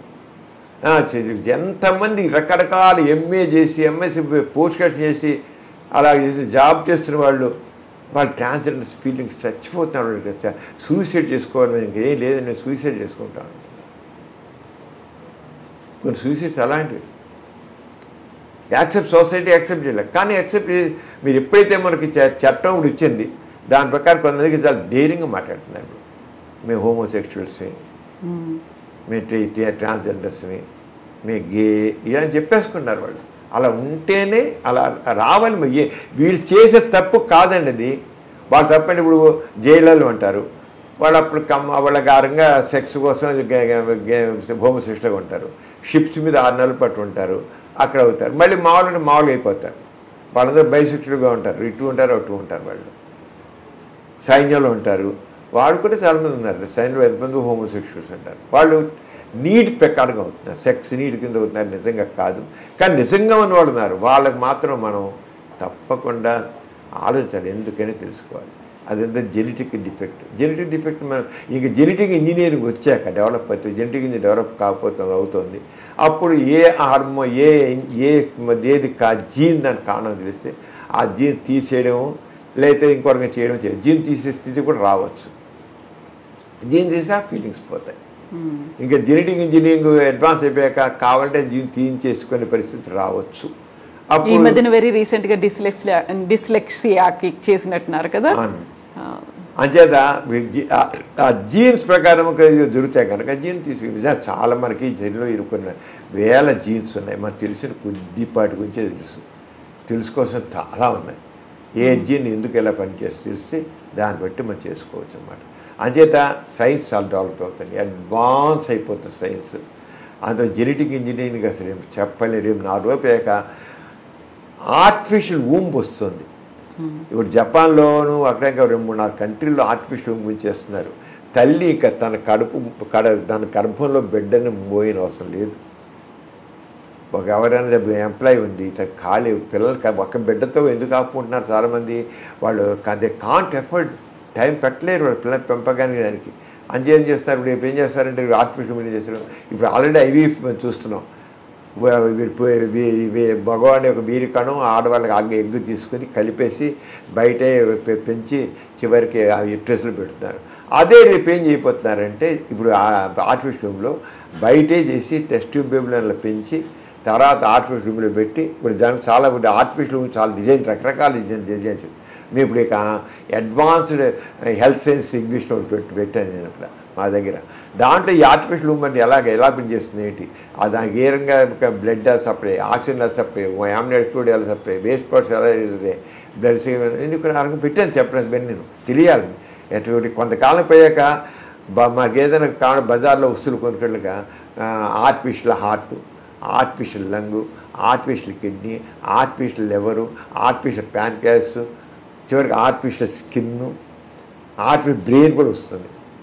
ఇప్పటికే బ్రెయిన్లో చిప్స్ పెట్టాలని ఒకటి వస్తుంది. కొన్ని డెమన్షియా లాగా వచ్చేస్తున్నారు కదా, బ్రెయిన్ పనిచేయడం మానేస్తే చిప్స్ పెట్టి బ్రెయిన్ యాక్టివేట్ చేయాలని, చిప్స్ లాగా చేయాలని ఆల్రెడీ ఆ ప్రయోగాలు జరుగుతున్నాయి. అది సక్సెస్ అయిపోతుంది, చిప్స్ సక్సెస్ అవుతుంది. కొంత అలాగే రకరకాల డిసీజ్ కూడా పెట్టాలని బ్రెయిన్లో పెట్టాలి. చిప్స్ పెట్టి ఆ బ్రెయిన్ యొక్క యాక్టివిటీని కంట్రోల్ చేయడం. ఇప్పుడు మందుల ద్వారా కంట్రోల్ చేస్తున్నాం, ఆ చిప్ పెట్టి కంట్రోల్ చేయడం. అది వచ్చేది ఇప్పుడు ఆలోచనగా బ్రెయిన్ కూడా ఏముంది, ఆర్టిఫిషియల్ బ్రెయిన్ ఇవన్నీ డిజైన్ చేశారండి. ఇప్పుడు డిజైనర్ బేబీస్ కూడా రాబోతున్నారు. అలాగే ఇప్పుడు ఆర్టిఫిషియల్ ఊంబులో మనం ఒక ఏ రంగు కావాలంటే ఆ రంగు జెనెటిక్ ఇంజనీరింగ్ ద్వారా మాకు పెద్ద తెల్లగా చక్కగా పుట్టాలి, ఎర్రగా పుట్టాలి, దెబ్బ పండ్లా పుట్టాలి అంటే ఆ రంగు కలరు, కళ్ళు ఇలా ఉండాలి, ఒళ్ళు ఇలా ఉండాలి, మొహం ఛాయ్ ఇలా ఉండాలంటే ఆ రంగానే జెనెటిక్ ఇంజనీరింగ్ ద్వారా మార్పు చేసే పరిస్థితి ఉంది. అది ఆర్టిఫిషియల్ ఊంబ్ ద్వారా జరుగుతుంది. అది ఎంతో కాలం లేదు. ఆ మధ్య మరి ఒక వీడియో వచ్చింది. జపాన్లో ఆల్రెడీ ఓ బేబీ పుట్టిందని పెట్టారు. అది ఎంతవరకు ఒక ఎందుకు ఎవరు కన్ఫర్మ్ చేయలేదు అది, కానీ సోషల్ మీడియాలో అన్ని వచ్చేసరికి అది కూడా వచ్చేసింది. జపాన్లో ఒక బేబీ పుట్టిందని చెప్పేసి పెద్ద గొప్పగా పెట్టేశారు దీంట్లో సోషల్ మీడియాలో పెట్టారు. అది ఇంకా కన్ఫర్మ్ కాలేదు, సైంటిఫిక్గా కన్ఫర్మ్ కాలేదు. కానీ ఆ బేబీ ఎలా పెరిగింది, ఏమిటి, ఎలా డెలివరీ ఎలా చేశారు, బేబీ తీసి ఇది చేసినట్టుగా చెప్పి పెట్టారు. అది వస్తుంది, అది తప్పని వస్తుంది. అది ఏం కాదు, డిఫరెంట్గా ఇంకా మనం మన వీరికణం ఆ ఎగ్ కలిపేసి పెట్టేసి మనం వెళ్ళిపోయి మధ్య 9 నెలలు పోయాక మన బేబీని మనకి ఇచ్చేస్తారు, తెచ్చేసుకోవచ్చు. పండంటి బిడ్డను మనం తెచ్చుకోవచ్చు అంతే. ఇప్పుడు మనం ఇంత అడ్వాన్స్ టెక్నాలజీ గురించి మాట్లాడుకుంటున్నాం, ఆర్టిఫిషియల్ బ్రెయిన్ వీటన్నిటి గురించి మాట్లాడుకుంటుంటే 55-60 ఏళ్ళుగా మీరు దేనికోసమైతే అవేర్నెస్ కోసం ఇంకా చేస్తున్నారో దాని గురించి ఇంకా ఇంకా ఇంకా చెప్పాల్సి వస్తుంది. మీరు ప్రతిసారి కాలేజీలోకి వెళ్ళి లెక్చర్స్ ఇన్ని ఇవ్వాల్సి వస్తుంది, ఇన్ని అవేర్నెస్ వీడియోలు చేయాల్సి వస్తుంది. ఒక ఐరనీ లేకపోతే ఒక ఎక్స్ట్రీమ్ కాంట్రాస్ట్ అనిపించట్లేదా మీకు? అవును కవిత గారు. ఇప్పుడు ఏంటంటే మనకి ఆ తగిన ఆలోచన మన ఇండియాలో ఏంటి అయిపోయిందంటేనండి, మన భారతదేశం ముఖ్యంగా ఒక రకమైన కర్మ సిద్ధాంతం మనకుంది. మన కర్మ సిద్ధాంతం, దాంతో ఏమో లేదా దైవభావం ఇవన్నీ ఉండేవి కదా. మనిషిని ఒక రకమైన ఆ స్వేచ్ఛగా ఆలోచించడం లేకుండా ఎక్కడ అవుతుంది ఏంటో, అది అంత మనకు అదృష్టం ఉందా, అదృష్టం దురదృష్టం, ఇది అవుతుందా, ఇది మనిషి నా దురదృష్టం, నాకు ఆలోచన నాకు లేదు, నాకు ఆలోచన నాకు ఇది లేదు అని అన్నీను మనిషి తను తగ్గించుకునే స్థితి మనకు. Man is supreme, man is master అన్న పద్ధతి ఫ్రీ విల్ ఎప్పుడైతే ఉంటుందో మనిషి ఆలోచన పెడతాడు. మన ఆస్తిక జాలం వల్ల మనిషిలో ఆ ఫ్రీ విల్ అనేది లేకుండా పోతుంది, ఫ్రీగా ఆలోచించలేకపోతే చెప్పాను ఫ్రీ థాట్ అని, ఫ్రీ ఎక్స్ప్రెషన్ అని, అది లేకపోయడం కల్లా మనది అట్లా అంతే. దానివల్ల అందుకని మనం ఏం చేయాలంటే మనుషుల్లో ఆలోచించండి, స్వేచ్ఛగా ఆలోచించండి. ఎవరో చెప్పారు, ఈ గ్రంథాల్లో చెప్పారు, ఆ గ్రంథాలు, ఆ మత గ్రంథాల్లో చెప్పారు. ఇప్పుడు మతం అనేది మనిషిని చెప్పకుండా చేస్తుంది. మత నమ్మికలు, మతాచారాలు, సాంప్రదాయాలు మనిషిని కట్టుబడేస్తాయి. ఎప్పుడైతే మనిషి ఆ మత సంఖ్యలన్నీ తెంచుకొని బయటపడతాడో ఒక్కసారి స్వేచ్ఛావాయులు పిలుస్తాడు, చనిపోతాడు. కానీ మన సమాజంలో ఆ మత సంఖ్యలలో బంధించిపోయి అర్థం పడుతున్న సాంప్రదాయమైన సంఖ్యలలో బంధింపడిపోయి మనిషి బందీ అయిపోయి ఉన్నాడు. అందువల్ల మనం అవ్వట్లేదు. అందుకని చెప్పాల్సి వస్తుంది. ఎప్పుడైతే ఈ సంఖ్యల్ని తెంపుకుంటాడో స్వేచ్ఛగా వస్తాడు. సంఖ్యలతో బందీ అయి ఉన్నాడు. జైల్లో ఉన్నవాడు ఆ జైల్లో నుండి విడిపోయినట్టుగా వీడు అలాగే ఆ భావాలతో మంది చేయలేదు. చాలామందికి ఏదో మాట్లాడి చెప్పాలి, కానీ యాక్చువల్గా ఏమో అమ్మ నాన్న ఏమంటారో, మన బంధువులు ఏమంటారో, మన సమాజం ఏముంటుందో, మన కులం వాళ్ళు ఏమంటారో. ఈ కులం ఒకటి పనికిరాని చెత్త. ఇది కులం మతం. ఈ కులం మతం అనేది మనుషుల్ని అసలు ఎందుకు పనికిరావడం, మనుషులోని విషాదపు దాన్ని చంపేస్తున్నాయి. ఈ కులతత్వం మతత్వం బయటపడి దాంతో రాజకీయ పార్టీలో ఓట్ల కోసమని ఇప్పుడు చూడండి, జనగణన అనేది చేస్తున్నారు కదా. కుల ప్రకారంగా జనగణన చేయాలని, జనాభా సేకరణ అనేది కులం ప్రకారంగా జనగణన. ఇంకా కులం అనేది ఇంకా ఎక్కువ అవుతుంది. ఈ ఓట్లు అడిగేటప్పుడు మన కులం వాళ్ళు ఎంత పొందారు లెక్క కట్టుకో, ఈ కట్టుకున్నారు, ఈ నియోజకవర్గంలో ఎంత పొందారు కాక ఈ క్యాండిడేట్ పెడతాం, ఈ కులం అని పెడదాం. అంత మన కులం వాళ్ళది ఒకటి ఉండాలి, మన కులవాన్ని ఎన్నుకోవాలి. అరే ఇప్పుడు వస్తుంది సమాధానం, ఎప్పుడు వస్తుందండి ఇలాంటి భావాలు ఉంటే? ఇప్పుడు మనిషికి అవకాశాలు అంటే ఆర్థికంగా ఉన్న తీసుకోండి, ఆర్థికంగా వెనకబడతానని తీసుకోవాలి, కానీ కులం ప్రకారం కాదు. కొంతమంది కులాలు కావాలి, కులాల వాళ్ళకి అవకాశం లేదని చెప్పి ఇంకా కులాలను తీసుకొని ఈ ఫలానా వాళ్ళు తక్కువ ఉంది, వీళ్ళు తక్కువ ఉంది చెప్పి ఆ కులాల ప్రకారంగా కాదు. ఆర్థికంగా వెనకబడ్డ వాళ్ళు అది అగ్ర కులస్తులు అంటే కింద కులస్తులు ఉన్నారు, వాళ్ళకి అవకాశాలు కలిగించండి. మన సంవత్సరం మీరు రష్యా కానీ చైనా కానీ ఇంకో దేశాలు కానీ టెక్కన్ దేశాలు ఏ దేశాలైతే అడ్వాన్స్ అయ్యో చాలా దేశాలు కొన్ని దేశాలు మనకంటే తర్వాత స్వాతంత్రం వచ్చాయి, కానీ వాళ్ళు చాలా అడ్వాన్స్ అయిపోయారు. వాళ్ళు మనకంటే అన్ని రకాలుగా అడ్వాన్స్ అయ్యారు. మనం ఎందుకు అవ్వలేదంటే మనకి కులం మతం అనే దాంట్లో ఉంది. మనం వాళ్ళు ఏంటంటే ఆర్థికంగా అవకాశాలు ఇచ్చారు. ఎవరికి ఆర్థిక అవకాశం తక్కువనే వాళ్ళందరికీ అవకాశం. ఈ కులం అనేది అడ్డుపాటు. ఇప్పుడు మీరు సెక్స్ రిలేటెడ్ లెటర్స్ రాస్తున్నారు, ఆర్టికల్స్ రాస్తున్నారు, మీకు సమస్యల కోసం మీ ఆన్సర్స్ కోసం ఇప్పటికి కూడా బోల్డంతమంది ఎదురు చూస్తున్నారు. ఆల్మోస్ట్ 5 దశాబ్దాలుగా అంటే 50 ఏళ్లకు పైగా మీరు నిరంతరం రాస్తూనే ఉన్నారు. ఇప్పటికీ మీకు 87 years వచ్చినప్పుడు కూడా you are still educating them. ఏమనిపిస్తుంది ఈ విషయంలో మీకు? ఏమనిపిస్తుందంటే అసలు ముందు మాకు ముఖ్యంగా మా బ్రాటప్ అండి, మా నాన్నగారు, మా ఫ్యామిలీ, మా గోరా గారు, మా నాన్నగారు, ఆయన వచ్చిన పరమ సనాతన కుటుంబం నుంచి వచ్చారు. కానీ ఆయన ఎప్పుడైతే సమాజంలో బయటకు వచ్చారో ఏమిటి అసమానతలు, ఏంటి ఎందుకున్న అసమానతలు, ఇందాక చెప్పి అదే క్రిటికల్ థింకింగ్ కావాలని చెప్పి నేను, ఎందుకున్న అసమానతలు ఏంటి, అంటరాని వాడు అనేది ఏంటి, ఆడవాళ్ళని ఎందుకు కలిగిస్తున్నారు, ఎందుకు భర్త చనిపోతే విధవరాలని చెప్పేసి బూరుగుని చేసి కూర్చోబెడుతున్నారు, ఏంటి ఇదంతాను ఆయన ప్రశ్నించమలేటారు. ఆయన ఆ ప్రశ్నించడంతో ఆయన చివరికి అంత సనాతన కుటుంబంలో వచ్చిన ఆయన కూడా నాస్తికుడిగా మారాడు. నాస్తికుడు నో, ఇవన్నీ తప్పు అంటే మా దైవ కేంద్రమైన ఆస్తికత్వం మనిషిని బందీ చేస్తుంది. వాడు ఫ్రీగా నాస్తిక హ్యూమన్ సెంటర్డ్ ఫిలాసఫీ కాల్ మనకి అని చెప్పి నాస్తికత్వం తీసుకుని ఆ రంగా నాన్నగారు డెవలప్ చేసి అదే భావజాలం అందరికి, మా నాన్నగారి మొత్తం మా నాన్నగారు 9 పిల్లలు, మా తమ్మండు, మేము అలాగే ఉన్నాం. అందరం మనవులు మునిమన, మా నాన్నగారికి మొత్తం 80 మంది మనవులు మునిమనలు ఉన్నారు. అందరూ కూడా ఇదే రంగా మా మ్యారేజ్ అన్నీ కూడా రకరకాల అందరూ అన్ని కులాల్లో అన్ని మతాల్లో అని చెప్పి మేము ఏమంటాం అంటే కులరహిత మతరహిత వివాహాలు అంటాం. మాకే కులం లేదు, మతం లేదు, వీఆర్ హ్యూమన్స్, దట్స్ ఆల్. ప్రతి వ్యక్తి కూడా ఫ్రీగా ఆలోచించాలి, సంఘ దృష్టి ఉండాలి, వ్యక్తిత్వంతో ఉండాలి, వ్యక్తి గౌరవం ఇవ్వాలి. నాకే గౌరవం కనుక్కుంటున్నాను, మీకు అదే గౌరవం కావాలి. నాకే కదా గౌరవం, మీకు కూడా సేమ్ గౌరవం కావాలి, సేమ్ రెస్పెక్ట్ మీకు కూడా కావాలి. ఆ రంగ భావజాలంతో మీ అందరం ఎదిగడం చేత ఇప్పటికీ అలాంటివి ఉంది. అలా ఇంకా వస్తుంది. రాబోయే యుగం నాస్తికత్వాన్ని, అంటే మానవత్వానికి విలువ ఇచ్చేది, మానవవాదానికి విలువ ఇచ్చేది. అంతే, అది వస్తే రేపు అవ్వదు.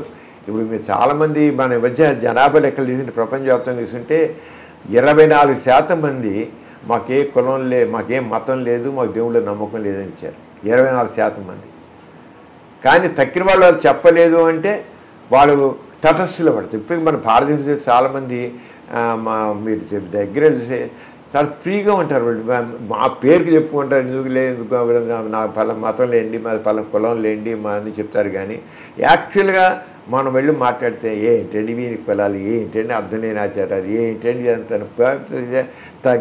గతిలేక ఆచరిస్తున్నామండి అంటుంటారు. గతిలేక ఆచరిస్తున్నామండి ఇవన్నీ, ఏంటండి సాంప్రదాయాలు, ఏంటండి ఇవన్నీ అంటారు. ఎప్పుడైతే లిబరేట్ అయ్యేవాళ్ళు కొంతమంది గట్టిగా తయారవుతారో ఆటోమేటిక్గా వాళ్ళు కూడా అది రాబోయే మార్పు మాత్రం తప్పదు, వచ్చి తీరుతుంది. అంటే కొంతమంది పిల్లి మెడలో గంట ఎవరు కడతారన్నట్లుగా who bells the cat first, అంతే మొదట కట్టేది ఎవరు మనకు అర్థం. ఇప్పుడు 9 మంది పిల్లలు గోరా గారికి, లవణం, సమరం, విజయం, నైతికం, తర్వాత 9వ మీ చెల్లి పేరు నౌ. అలా పెట్టడానికి వెనకాల ఉంది ఏంటి అసలు? ఏంటంటే మా నాన్నగారి పేరు గోపరాజు రామచంద్రరావు, అంటే దాన్ని బట్టి హిందూ అని తెలిసిపోతుంది. అంచేత నాన్నగారు సరే హిందూ అని చేసి కులం కూడా చూస్తుంది, పలానా గోపరాజు వారా, పలానా కులం వాళ్ళు అని. అంతే తీసి గోపరాజులో గో తీసుకున్నారు, రామచంద్రరావు రాసి గోరా అని తీసేస్తున్నారు. గోపరాజు రామచంద్రరావు అంటే గోరా అని చేశారు. చేసిన తర్వాత మా పెద్దక్కయ్య పుట్టడానికి ఇంకా నాన్నగారు ఇంకా అంత స్ట్రాంగ్గా నమ్మకాలు లేవు. కానీ మా పెద్దకి ఫస్ట్ది మా పెద్దకి మనోరమ అని ఉప్పిగుంటాను, వయసు 96 ఏళ్ళు తనకి. మా పెద్దక్కయ్య తను ఉంది. తర్వాత సాల్ట్స్ సత్యాగ్రహ టైంలో ఉప్పు సత్యాగ్రహ పెద్దన్నయ్య పెట్టాడు. 2వ సంతానం లవణం అని పేరు పెట్టారు. అప్పటికి మన నాన్నగారికి మరి అప్పటికే జాతీయ భావాలన్నీ ఉన్నాయి కదా, మాడ్భావాలు ఉన్నాయి కదా. మరి ఆయన లెక్చరర్గా ఉంటున్నా పార్టీ లెక్చర్ అయినా లాభం పెట్టారు.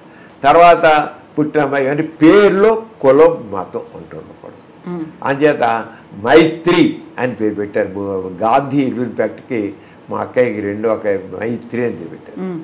తర్వాత మూడో అక్కయ్యకి విద్య అని పేరు. గాంధీ గారు బేసిక్ ఎడ్యుకేషన్ విధానాలు ప్రవేశపెట్టారు. అంటే విద్య, చెన్నుపాటి విద్యని విజయవాడలో 2 సార్లు పార్లమెంట్ మెంబర్గా చేసిందను, ఎలక్ట్ అయింది తను. అంచేత విద్య అని పేరు. చెన్నుపాటి విద్య మా సిస్టమ్, మూడో సిస్టమ్. తర్వాత మా అన్నయ్య విజయం. నాన్నగారు ఇప్పుడు కాంగ్రెస్ ఉద్యమంలో ఒక యాక్టివ్గా స్వాతంత్ర్యం చాలా యాక్టివ్గా ఉండేవారు. అంచేత అప్పుడు కాంగ్రెస్ చాలా స్టేట్స్లో వచ్చేసింది. మనకి స్వాతంత్రం రాకముందే ఎలక్షన్ జరిగితే దాంట్లో కాంగ్రెస్ విజయం సాధించింది. అది విజయం అని పెట్టారు. తర్వాత సమరం. నేను ఆ సమరం ఏంటి, సెకండ్ వరల్డ్ టైంలో పెట్టాను నేను. వార్ యుద్ధం అది ఆ యుద్ధం చేస్తాను ఇప్పుడు ఇప్పటికి కూడా సార్థక నామం. నేను ఇప్పుడు మీ ముందు యుద్ధం ఇలాగే చేస్తున్నా, మాటలు యుద్ధం చేస్తున్నాను. అందుకే నా యుద్ధం మా అపోహల మీద యుద్ధం, అసమాధాన యుద్ధం, రుగ్మతల మీద యుద్ధం చేస్తున్నాను. సమరం అనేది యుద్ధం అనేమాట. తర్వాత మా బ్రదరు తమ్ముడు నియంత తను ముసోల్ని, హిట్లరు, స్టాలిను ఆ టైంలో పుట్టాడు. వాళ్ళందరూ నియంతలు కదా, అదే నియంత పెట్టారు. తర్వాత మా ఇంట్లో అందరూ జైలుకి వెళ్ళారు.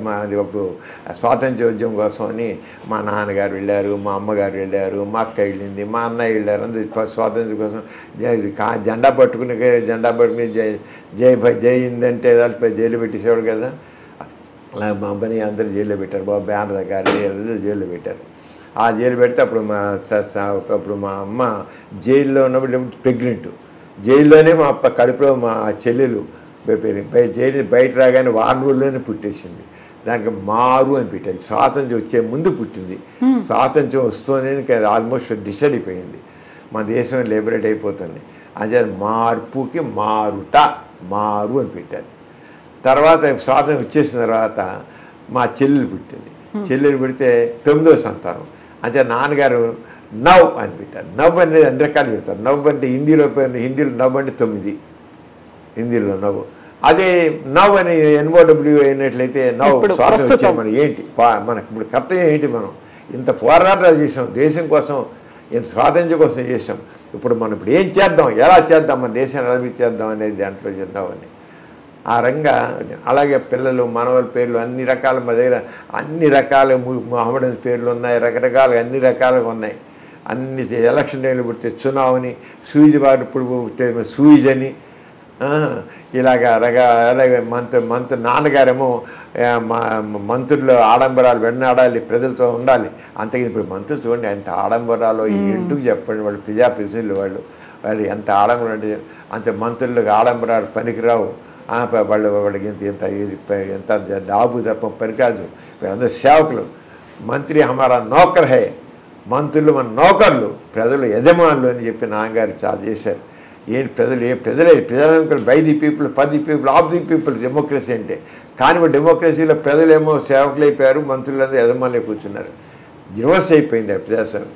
అంటే అలా కాదు, మనం పని చేయించుకోవాలి, వాళ్ళని ఎత్తిని పెట్టుకోవడం కాదని చెప్పేసి అప్పుడు వజీర్ అని, వజీర్ అంటే ఏమో మంత్రి, నాన్నగారు మంత్రులు మన నౌకర్లు, మా ప్రజలు యజమానులు అనే ఉద్యమం చేశారు. అంటే రకరకాల ఇలా ఎన్ని మొత్తం 80 పేర్లు ఏదో ఒక ఇన్సిడెంట్తో, ఒక అర్థంతో అలా పెట్టారండి. చునావ్ అంటే ఎలక్షన్ టైంలో చునావ్ అని ఇలా రకరకాల ప్రతి వాళ్ళకి అలాగా రకరకాల పేర్లతో పెట్టడం జరిగింది. అది ఇప్పటికీ కూడా మీకు లెటర్లు రాసేవాళ్ళు ఉంటారు, పర్సనల్గా వచ్చి మాట్లాడడానికి మొహమాటాలు ఉంటాయి, ఏదో కట్టుబాట్లు ఉంటాయి, వెళ్ళి మాట్లాడితే ఏమనుకుంటారో చుట్టుపక్కల ఉన్నటువంటి జనాలు అనుకుంటారు. ఏ ఏజ్ వాళ్ళు ఎక్కువగా మీకు లెటర్స్ రాస్తూ ఉన్నారు? ఎక్కువ యూతేనండి, ఎక్కువ యూత్ రాస్తారు. వచ్చేవాళ్ళు మాత్రం 40-50 ఏళ్ళు దాటిన వాళ్ళు వస్తారు. వాళ్ళకి ఆల్రెడీ కొంత చేసిన తర్వాత వాళ్ళకి ఇన్నివిటీ డెవలప్ అవుతుంది. అంటే దానికోసం వాళ్ళు మనం ఎందుకు సెక్షన్ కోల్పోతున్నాము అని వాళ్ళకి అనిపిస్తున్నారు, వస్తారు. యూత్ కూడా వస్తున్నారు, ఇప్పుడు ఈ మధ్య యూత్ కూడా బాగానే వస్తున్నారు. ఉత్తరాల మంది ఎక్కువ మంది యూత్ రాస్తారు ఎక్కువ మంది. ఈనాడులో నేను రాసేవాడు మాత్రం, ఈనాడు కానీ స్వాతిలో కానీ రాసిన మొట్టమొదటి రోజుల్లో ఒక రోజుకి 600, 700, 800 ఉత్తరాలు వచ్చాయి. 600 ఆ రోజుకి, వారానికి కాదు రోజుకి ఆ 1000 దాకా వచ్చిన రోజులు ఉన్నారు. ఆ రోజు తక్కువ ఎప్పుడు లేవు. 500-600 పైన లెటర్స్ ఉండేవి. అంత ఎక్కువగా లెటర్స్ వచ్చి ఇప్పటికీ మీకు చాలా మెయిల్స్ మాత్రం రోజుకి 200-300 మెయిల్స్ రావడం అంటే ఇప్పటికి మెయిల్స్ వస్తున్నాయి. రోజు ఇప్పటికి మెయిల్స్ వస్తున్నాయి. అంటే అది ఉత్తరాలు అనేది విషయం జరగాల యంగ్ పీపుల్ కూడా బాగా చేస్తారు. లేడీస్ మాత్రం వాడు ఉత్తరాలు ఏదైనా ఒక కవర్ వచ్చిందంటే, కవర్ వచ్చి ఇంత లావు ఉందంటే ముందే ఎక్స్పెక్ట్ చేస్తారు లేడీ అని చెప్పేయచ్చు. లేడీస్ మాత్రం ఇంకా మనసులో అంతా మొత్తం రాసేస్తారు. నిజంగా వాళ్ళకి ఇప్పుడు అర్థమవుతాం, మన భారతదేశంలో ఆడవాళ్ళకి వాళ్ళ భావాలు చెప్పుకోవడానికి అవకాశం లేదు. ఇప్పుడు తగ్గింది, ఇప్పుడు వచ్చిన స్వేచ్ఛ వచ్చాను. కానీ నేను మొట్టమొదటి నేను 20-30 ఏళ్ల కిందట, 40-50 ఏళ్ల క్రితం చెప్తున్నాను. అసలు ఉత్తరాది పెద్ద కట్ట వచ్చిన లేడీస్ నుంచే అంత తీసి లేడీ అవుతుంది. ఇక ఎన్ని రకాల మానసికంగా ఆమె కుంగిపోతుంది, చెప్పుకోలేకుండా ఎలా ఉంది, ఎంత బాధపడుతోంది, ఎంత మదన పడుతోంది, ఆమె వేదన ఒక 5 పేరు 10 పేరు ఉత్తరాలు రాయడం. ఎలా చెప్పాలో నాకు తెలియట్లేదు. నాకు how to express my agony. Husband కూడా చెప్పేళ్ళిపోతున్నా, ఇంట్లో కూడా చెప్పేళ్ళలేదు, వినేవాళ్ళు లేరు, ఏం లేదు, నేను బాధపడుతున్నాను, నాకు ఇంత ఇదిగా ఉంది అని. ఇప్పటికీ కొన్ని లేడీస్ వస్తారు, మాట్లాడితే మాత్రం మగవాడు సరిగ్గా చెప్పడండి. మగవాడు ఎప్పుడు కూడా తనకు వచ్చిన ప్రాబ్లం చల్లగా వచ్చి ముంచుకుని అంటారు ఆరంగా వచ్చేది స్పష్టంగా చెప్పడం మగవాడు. ఆడవాళ్ళు మాత్రం వచ్చారు స్పష్టంగా, ఎంత క్లియర్గా చెప్పాలి స్పష్టంగా చెప్పేస్తారు, ఎక్కడ దాచుకోకుండా. చాలామంది లేడీస్ వాళ్ళ ప్రాబ్లమ్స్ అన్నీ కూడా వాళ్ళు ఒకటి ఏంటంటే భర్తకి చాలామంది శీకస్కలం అయిపోయి త్వరగా ఒక 6 నిమిషంలో 2 నిమిషంలో వీర్యం పడిపోతుంది. దాంట్లో చల్లపోతే పక్కనే పడుకుంటాడు. ఈవిడికి అప్పుడు మూడు వస్తుంది. ఆ మూడు వచ్చి చాలా రెస్ట్లెస్ అయిపోతుంది. రెస్ట్లెస్ అయిపోయి ఇంకా నిద్రపోలేదు. నిద్రపోయి మన్నాడంతా చాలా జల్లుగా తయారవుతుంది. ఏం చేయాలి నాకు తెలియదు అంటుంది. ఇలాగ ఇంత ఇదైపోతాను స్త్రీ అలా ఎక్స్ప్రెస్ చేస్తుంది. ఫోర్ ప్లే అనేది మనకి తెలియదు చాలామంది. ఫోర్ ప్లే అంటే ఉండొచ్చు. ఆ ఫోర్ ప్లే చేసే కనీసం ఇద్దరు సమానంగా చేసుకుని పార్టిసిపేట్ చేసి ఒకరికొకరు ప్రేరణ కలిగించి అప్పుడు ఒకవేళ మగవాడు ఒక 5 నిమిషాల్లోనే 2 నిమిషాల్లో వీరిని పడిపోయినా షిల్ బి హ్యాపీ. అసలు ఫోర్ ప్లే లేకుండా ఆడుకు 3 వస్తుంటుంది, జస్ట్ వీడి వీరియం పడిపోయి అంతే అయిపోయింది. ఆడదాని బతుకు ఇంకా ఎంత చివరికి ఎందుకని వాళ్ళలో చేసి ఇంకా అసలు నేను నాలో ఎరోషులు వద్దు, నేను కామపరంగా నేనేమాత్రం ఉద్యోగం చెందను, నాకు అవసరం లేదు ఈ సెక్స్. ఈ మగాడు చేసి ముద్దులా పడుకున్నాను, నాకు 3 రాట్లా నేను చూస్తాను. ఎక్కడ అమ్మాయి అలా మారడానికి కారణం ఈ మగాడే. ఇలాంటివి చాలా ఎక్కువ చూస్తారు. చాలా ఎక్కువ లేడీస్ ఎక్కువ ఫిజిలిటీ ఎక్కువ ఉంటుంది. లేకపోతే మగవాడు పట్టించుకోకపోవడం, ఆడదని మనం పట్టించుకోవడం. ఆమెకు ఒక మనసు ఉంది, ఒక ఆలోచన ఉంటుంది, చేద్దండి తన గురించి ఫ్యామిలీస్లో ఇంకోటి అయిపోయింది. ఎడ్యుకేటెడ్ ఫ్యామిలీస్ బాగా వచ్చినట్టే అడ్జస్ట్మెంట్ ప్రాబ్లం. ఎవరంతా వాళ్ళు అడ్జస్ట్మెంట్ లేదు, సర్దుబాటు లేదు, మాట పడే ప్రసక్తి లేదు. అసలు మాట మగాడు పడదు, ఆడది పడదు, అసలు పడరు మాట. ఒక్క మాట కాదు. ఫ్యామిలీ ఉన్నప్పుడు సర్దుబాటు ధోరణి కాదు. ఆ సర్దుబాటు ధోరణి ఇప్పుడు చాలా తక్కువగా ఉంది. సర్దుబాటు ధోరణి అనేది లేకపోతే కుటుంబం జరగదు. అది అర్థం చేసుకోవాలి. సర్దుబాటు ధోరణి లేదు. నేనేమంటే అది నేనేం చెప్తే అంతే. ఒక రకమైన ఫ్రీడమ్ ఉంటే ఫ్రీడమ్, లేకపోతే బానిసత్వం. 2 మధ్యస్థం లేదు. మధ్యస్థం చాలా తక్కువ. 2 స్వేచ్ఛగా నేను ఉంటాను. ఎప్పటి 3 లెక్కలేదు. పిల్లలు ఉన్న పట్టించుకోరు, వాళ్ళు తిరగడం, వాళ్ళు చేయడం, ఆడవాళ్ళు ఉంటుంది. అలాగే ఇప్పుడు తీసుకుంటే చాలామంది అమ్మాయిల్లో కొత్తగా మన కొద్ది కాస్మోబైల్ సీట్లు తీసుకున్నట్లయితే ఫ్రీ సెక్స్ ఎక్కువైపోయింది. ఆ ప్రాబ్లమ్స్ ఎక్కువ ఉన్నాయి. ప్రెగ్నెన్సీస్ ప్రీ మ్యారేట్లుగానే మ్యారేడ్ ప్రెగ్నెన్సీ రావడం, దానికి యూజ్ చేసుకోవడం, బ్లీడింగ్ ఎక్కువైపోవడం, ఇవన్నీ ఉంటాయి. ఈ రంగా ప్రాబ్లమ్స్ ఉన్నాయి. అంచేత ఈ చేంజింగ్ టైమ్స్లో ఈ రంగా రకరకాలు ఉన్నాయి. దానికి తగ్గట్లుగా మరి మనం సరైన ఎడ్యుకేషన్ ఇవ్వాలి. దానికోసమే నేను ఎలా సమస్యలు తెచ్చిపెట్టుకుంటున్నారు, ఆరోగ్య సమస్యలు తెచ్చిపెట్టుకుంటున్నారు. సోషల్ ప్రాబ్లమ్స్, ఫ్యామిలీ ప్రాబ్లమ్స్ ఉన్నారు. ఏ రకంగా జీవితాన్ని ప్లాన్ చేసుకోవాలి? కావాల్సిందే, స్త్రీకి స్వేచ్ఛ కావాల్సిందే. స్వేచ్ఛ అనేదాన్ని ఏ రకంగా మనం ఈ సమాజం చూస్తుంది, ఏ రకంగా ఆ స్వేచ్ఛ అనేది ఏ రకంగా మనం కూడా స్వేచ్ఛ ఎలా చేస్తాం? ఒక బాధ్యతగా ప్లాన్డ్గా మాత్రం స్వేచ్ఛని లేకపోతే సమస్యలు తెచ్చిపెట్టుకున్నారు. అంచేత స్త్రీకి స్వేచ్ఛ కావాల్సిందే, స్త్రీకి గౌరవం కావాల్సిందే, అన్నీ కావాల్సిందే. అట్ ది సేమ్ టైం ఒక ఫ్యామిలీ రెస్పాన్సిబిలిటీ అవన్నీ కావాలి. అది మగవాడికి కావాలి, ఆడదానికి ఇద్దరికి కావాలి. ఒక్కళ్ళు నేను చెప్పట్లేదు, ఇద్దరికి కావాలి. ఆ ఫ్యామిలీకి సంబంధించిన ఆ ఆలోచన ధోరణి తగ్గిపోయి నేను నేను నేను ఇది చాలా ఇప్పుడు మోడర్న్ ఏజ్లో ఈ నేను అనేది, నేను నా ఇష్టం నేను అనేది అటు ఆడవాళ్ళు ఉంది, మగవాళ్ళు ఉంది. అది చేసి మొత్తం ఫ్యామిలీస్ చాలా ఇబ్బంది పడతాయి. ఇప్పుడు చాలా ఇబ్బందులు, అవే ఇబ్బంది చూస్తాను. ఎక్కువ వచ్చేది నా దగ్గరికి వచ్చేది ఇదే మ్యారిటల్ డిస్ప్యూట్స్, నాన్ అడ్జస్ట్మెంట్, సర్దుబాట్లు లేకపోవడం అనేది గొడవ ఎక్కువ ఉంది. సర్దుబాట్లు ఉన్నాయి, చదువుడు ఎవ్వరి మాట నా మాట నెగ్గాలి తప్ప సర్దుబాటు అనేది లేదు. అది మాత్రం నేర్చుకోవాల్సిందే. ఆడవాళ్ళైనా మగవాళ్ళైనా నేర్చుకోవాల్సిందే. మగవాడు ఈగో, ఆడదాని ఈగో ఇప్పుడు ఎక్కువ చూస్తుంది. నేను గమనిస్తుంది ఆ ఈగో కాంప్లెక్సెస్ చాలా ఎక్కువ వచ్చాయి. అవి ప్రాబ్లమ్స్ క్రియేట్ చేస్తున్నాయి బాగా. అవి ఫ్యామిలీ ప్రాబ్లమ్స్. తల్లి కూతురికి వెంటనే సపోర్ట్ పెడుతుంది. తండ్రి పాపం పూర్తిలో ఓ నోరు మూసుకుంటాడు. వాడు తెలుసు ఈ సంబంధం చెడిపోతే మళ్ళీ నేను ఇంత కష్టపడి పెళ్లి చేయాలరా, దీనికి నేను ఎక్కడ ఇప్పటికీ తప్పు నన్ను ఎత్తునుందని తండ్రి మోగం ఏదైనా ఒకవేళ తండ్రి అని చెప్తే చాలా నోరు మూసుకొని ఉండండి, మీకు అర్థం కావట్లేదు అంటుంది. వెంటనే మా భార్య నోరు మూసేస్తాను, మూడు నోరు. ఇలా ఉంటుంది వ్యవస్థ, కుటుంబ వ్యవస్థ. సో ఇప్పుడు కుటుంబ వ్యవస్థ, పర్సనల్ ఇష్యూస్ ఇవన్నిటితోడు సమాజానికి పట్టినటువంటి కొన్ని రుగ్మతలు ఉన్నాయి. వీటన్నిటి గురించి మీరు ఆల్మోస్ట్ 6 దశాబ్దాలుగా పోరాటాలు చేస్తూనే ఉన్నారు. మారుమూల పల్లెటూళ్ళు కావచ్చు, లేకపోతే ఒక పట్టణం, మోస్తరు స్థాయి పట్టణాల్లో కూడా ఇలాంటివి చేతబడి బాణామతి హేతువాద సంఘానికి సంబంధించి ఒక రిప్రజెంటేటివ్గా వెళ్ళారు. అలా వాళ్ళకి చేయాల్సినటువంటి ఎడ్యుకేషన్ ఇస్తూనే సైన్స్ పరంగా ఉన్నటువంటి ఏవైతే మూఢనమ్మకాలు ఉన్నాయో వాటిని కూడా దూరం చేస్తూ వస్తున్నారు కదా. మోస్ట్ ఛాలెంజింగ్గా అనిపించింది ఏంటి మీకు? నేను దాదాపు ఒక 40 ఏళ్ల క్రితం అండి మెదక్ జిల్లాలో బాగా బాణామతి మూఢనమ్మకం ఉండేది. బాణామతి మెదక్ జిల్లా ఇప్పుడు బాగా అడ్వాన్స్ అయిపోయింది, బాగుంది. అప్పుడు అరవిందరావు గారిని ఆయన డీజీపీ కూడా చేశారు. ఆయన అరవిందరావు గారిని ఆయన ఎస్పీగా ఉండేవాడు. ఆయన ఉత్తరం రాశారు, డాక్టర్ గారు మాకు నల్లగొండ మెదక్ జిల్లాలో బాణామతి ఉండటం చాలా ఎక్కువ ఉంది. మా పోలీసుల లాఠీలకి ఈ మూఢనమ్మకం లొంగడం లేదు. మీరు వచ్చి ఒక టీమ్గా వచ్చి ఈ మూఢనమ్మకాన్ని తొలగించడానికి కృషి చేయాలి అని లెటర్ రాశారు.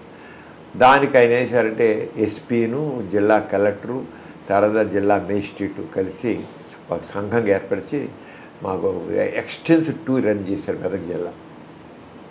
మేము ఒక 10 మంది టీం తీసుకుని డాక్టర్ని, సైకాలజిస్టులని, వీళ్ళందరూ రకరకాలుగా టీం మొత్తం తీసుకెళ్ళి సోషల్ వర్కర్స్ని తీసుకుని వెళ్ళాం. వెళితే అసలు ఎంత మూఢనమ్మకం ఉందంటే ఇంత దగ్గర మూఢనమ్మకం అసలు చాలా ఎక్కువ ఉండేది. మేము అందరి దగ్గర వెళ్ళి చెప్తుంటే కొన్ని చోట్ల అయితే జోగిపేట అనే ఒక చోట అయితే అక్కడ చోటైతే మనిషిని బాణం చేశారనే మూఢనమ్మకంతో కట్టేసేసి తోలు ఉల్చారు కూడా కోసేసి. అలాంటి చోట వెళితే మేము బాణం లేదు చోటైతే కొంతమంది అక్కడ అసలు ఈ బాణామతి చేతబడిన మూఢముఖం మీద అనేక మంది భూత వైద్యులు బతుకుతున్నారు. అక్కడ బాణామతి షాపులని మనకి వెళ్తే కిల్లి షాపులు ఎలా ఉంటాయో బాణామతి షాపులు వచ్చి అక్కడ యంత్రాలు, తాయెత్తులు, ఎన్ని కట్టడాలు చేయడాలు పెద్ద బిజినెస్ అయిపోయినాయి. అక్కడ మన కిల్లి షాపులు లాగానే అక్కడ అలాగా బాణామతి షాపులు పేర్లు అన్నమాట. బాణామతి షాపులు అంటే బాణామతి యంత్రాలు, తాయెత్తులు బాగుతాడ మంత్రగాలు సాగుతాయి. వెళ్ళాము, చూసాం, అందరూ వచ్చారు, మాట్లాడారు, మనం చేసాం. ఆ జోగిపేటతో ఏం చేశారంటే మేము చెబుతుంటే కొంత జనం, కొందరు మంత్రగాళ్ళు కొందరు రెచ్చగొట్టి మా మీద తెలిసే మమ్మల్ని చంపబోయారు కొట్టేసి. మేముంది 10 మంది, ఒక్కసారి ఒక వెల్లులాగా ఒక కెరటంలాగా జనం మీదకి వచ్చారు. మీదకి వచ్చి వాడు పోలీసు బాగా రష్ ఉంది కదా, వాళ్ళందరూ చేసి వ్యాన్ ఎక్కించి బయట తీసుకెళ్ళారు అనుకోండి. అలాగే ఒక దేవుని కన్య విలేజ్ వెళితే సజీవంగా 3 దహనం చేశారు, బాణం చేశారు. మేము చూడడానికి వెళ్ళాం మొత్తం. అలాగే కొన్ని ఊళ్ళో పళ్ళు రాళ్ళు కొట్టి పళ్ళు పీకేశారు, 4 కట్ చేశారు, ఇలా చేసాం. బాగా ఎక్స్టెన్స్గా తిరిగాక 6 నెలలు పోయాక అరవింద్ రావు లెటర్ రాశారు. మీరు ఎంత ఎక్స్టెన్స్గా తిరిగి చేసిన తర్వాత ఇదివరకు 80% మంది బాణామతి నమ్మేవాళ్ళు, దానివల్ల ఉన్నాయి. ఇప్పుడు అవన్నీ తగ్గిపోయాయి. ఎవడో కొద్దిమంది ఒక 20% మంది పెద్దవాళ్ళు, మా అన్యజీమ చదువులు నిరక్షరాస్యులు వాళ్ళు అంటే వాళ్ళు ఎవరు కొద్దిమంది తప్ప తక్కిన వాళ్ళందరిలోనూ అవేర్నెస్ వచ్చింది. మీ యొక్క అవేర్నెస్ ప్రోగ్రాం వల్ల చాలా బాగా మంచి ఫలితం వచ్చింది అని లెటర్ వేశారు. అలాగే రంగారెడ్డి జిల్లాలో కూడా అక్కడ కూడా మేము తిరిగి చేసాం. అక్కడ కూడా బాణామై చేసేది 4 కట్ చేసేసి పళ్ళు ఓడగొట్టి చెట్టుకు వేలాడేసి కట్టి ఇవన్నీ చేశారు. ఇవన్నీ తిరిగాం చాలా. అక్కడ కూడా అప్పుడు వెళ్ళినప్పుడు మాత్రం కొద్దిగా బాబు మోహన్ గారు, అలాగే మినిస్టర్స్ వచ్చారు, కొంతమంది వీళ్ళందరూ వచ్చారు, పొలిటీషియన్ వచ్చి. ఇంకా మెదక్ జిల్లాలో ఎవరు మాతో కలవలేదు, కానీ ఇక్కడ వచ్చాడు కదా మాత్రం మెదక్ జిల్లాలో చేశారు కల్లా. రంగారెడ్డి జిల్లా వచ్చాడు మాత్రం మినిస్టర్స్ వాళ్ళందరూ ఇబ్రహీంపట్నం అక్కడికి అన్ని చోట్లకి వచ్చారు. వచ్చి మాతో కలిసి వాళ్ళు కూడా మీటింగ్లో పార్టిసిపేట్ చేసి ఇవన్నీ చేశారు. ఆ రంగా చాలా ఉద్యమంలాగా ఒక పెద్ద ఉద్యమంలా చేసి పెద్ద మార్పు తీసుకొచ్చాం బాగా. అంటే మనం కమిటెడ్గా చేస్తే మాత్రం అవుతుందని. చిన్న చిన్న దెయ్యాలు ఉన్నాయి, భూతాలు ఉన్నాయి, దెయ్యం పట్టిపోయి ఇవన్నీ మామూలు ఉంటే అవన్నీ చేస్తుంటారు చిన్న ఇండివిజువల్గా. ఒక సమాజ పరంగా మొత్తాన్ని కూడా చోట అలాగే మేము జోగి దురాచారం ఉండేది నిజామాబాద్, అక్కడ ఎక్కువ ఉండేది. అక్కడ జోగి దురాచారం అక్కడ కూడా మా అన్నయ్య గారు లవణం గారు, మా వదిలి గారు హేమలత లవణం గారు మొట్టమొదటి ఇంటింటికి తిరిగి సర్వే చేసాం. వాళ్ళకి ఎంతమంది, దాదాపు 2000 మంది పైగా జోగి వాళ్ళ ఇళ్ళలోకి వెళ్ళి వాళ్ళు ఎలాంటి వాళ్ళు అంటే ఆ మూఢనమ్మకం. చిన్న పిల్లల్ని పాపం 7 ఏళ్ళ పిల్లలు 5 ఏళ్ళ పిల్లల్ని ఆ ఊరు ఎల్లమ్మకి వారికి చేసేసి ఇంకా పెళ్లి చేసి ఊరు ఇంకా ఎవరి శవాలు చనిపోతే శవాలకు డ్యాన్సులు చేయడాలు ఇలా చేయడాలు అలాగా ఉండేది అన్నమాట. అలా అనేది చాలా సంస్కరణ చేసాం. చాలా మార్పు వచ్చింది రంగా, చాలా మార్పు వచ్చింది. అది ఒకటి జోగిని దురాచారం విషయంలో మేము చేసిన అది కూడా చాలా మార్పు వచ్చింది. అలాగే మేము స్టోర్పురం నేరస్తుల సంస్కరణ, స్టోర్ దొంగలంటే చాలా ఎక్కువ ఉంటుంది. ఇక్కడ ప్రకాశం జిల్లాలో ఉంది. అక్కడ కూడా నాస్తిక కేంద్రం చేసాం. మొట్టమొదటి గజ్జల్ ప్రసాద్, టైగర్ నాగేశ్వరరావు, సినిమా కూడా వచ్చింది టైగర్ నాగేశ్వరరావు. అలాంటి వాళ్ళందరూ అప్పుడు మాట్లాడే వాళ్ళందరూ చాలా మారిపోయారు. వాళ్ళందరూ చాలా మార్పు చేసి ఎన్నో సంస్కరణ పనులు తీసుకుని మీరు మనుషులే, మీరు కూడా గౌరవంగా బతకొచ్చు మీకు అని చెప్పి అక్కడ అందరికీ వాళ్ళకు గౌరవంగా బతకడం అనేది తెలియదు వాళ్ళకి. అది కాకుండా విచిత్రం ఏంటంటే ఇక్కడ స్టోర్పురంలో ఎక్కడ ఒక జాతి ఎరుకల జాతిని, ఒక ఏరియాలో ఉన్న ఎరుకల జాతిని అందరినీ నేరస్తుల జాతి అని పేరు పెట్టారు. ఒక జాతి మొత్తాన్ని నేరస్తుల జాతి. అరే ఊరంతా ఆ సమూహాన్ని మొత్తాన్ని నేరస్తుల జాతి. ఎక్కడ అటు నేరస్తుల జాతి అని ఉంటుందా, కులం నేరస్తుల కులం ఉంది. అసలు మన సామాజిక వ్యవస్థలో ఎలా ఉంటుంది చూడండి చెప్పేది. నేరస్తుల జాతి అక్కడ మా నాన్నగారు, మా అన్నయ్య, వదిన మొట్టమొదటి నేను కూడా వెళ్ళాను. చూసిన వాళ్ళందరికీ చివరికి వ్యవసాయం చేయడం చేసి అన్ని రకాలు చేసి చదివించి అన్ని రకాలు చేసి మార్పు చాలా. ఇప్పుడు ఎవరు లేరు అక్కడ.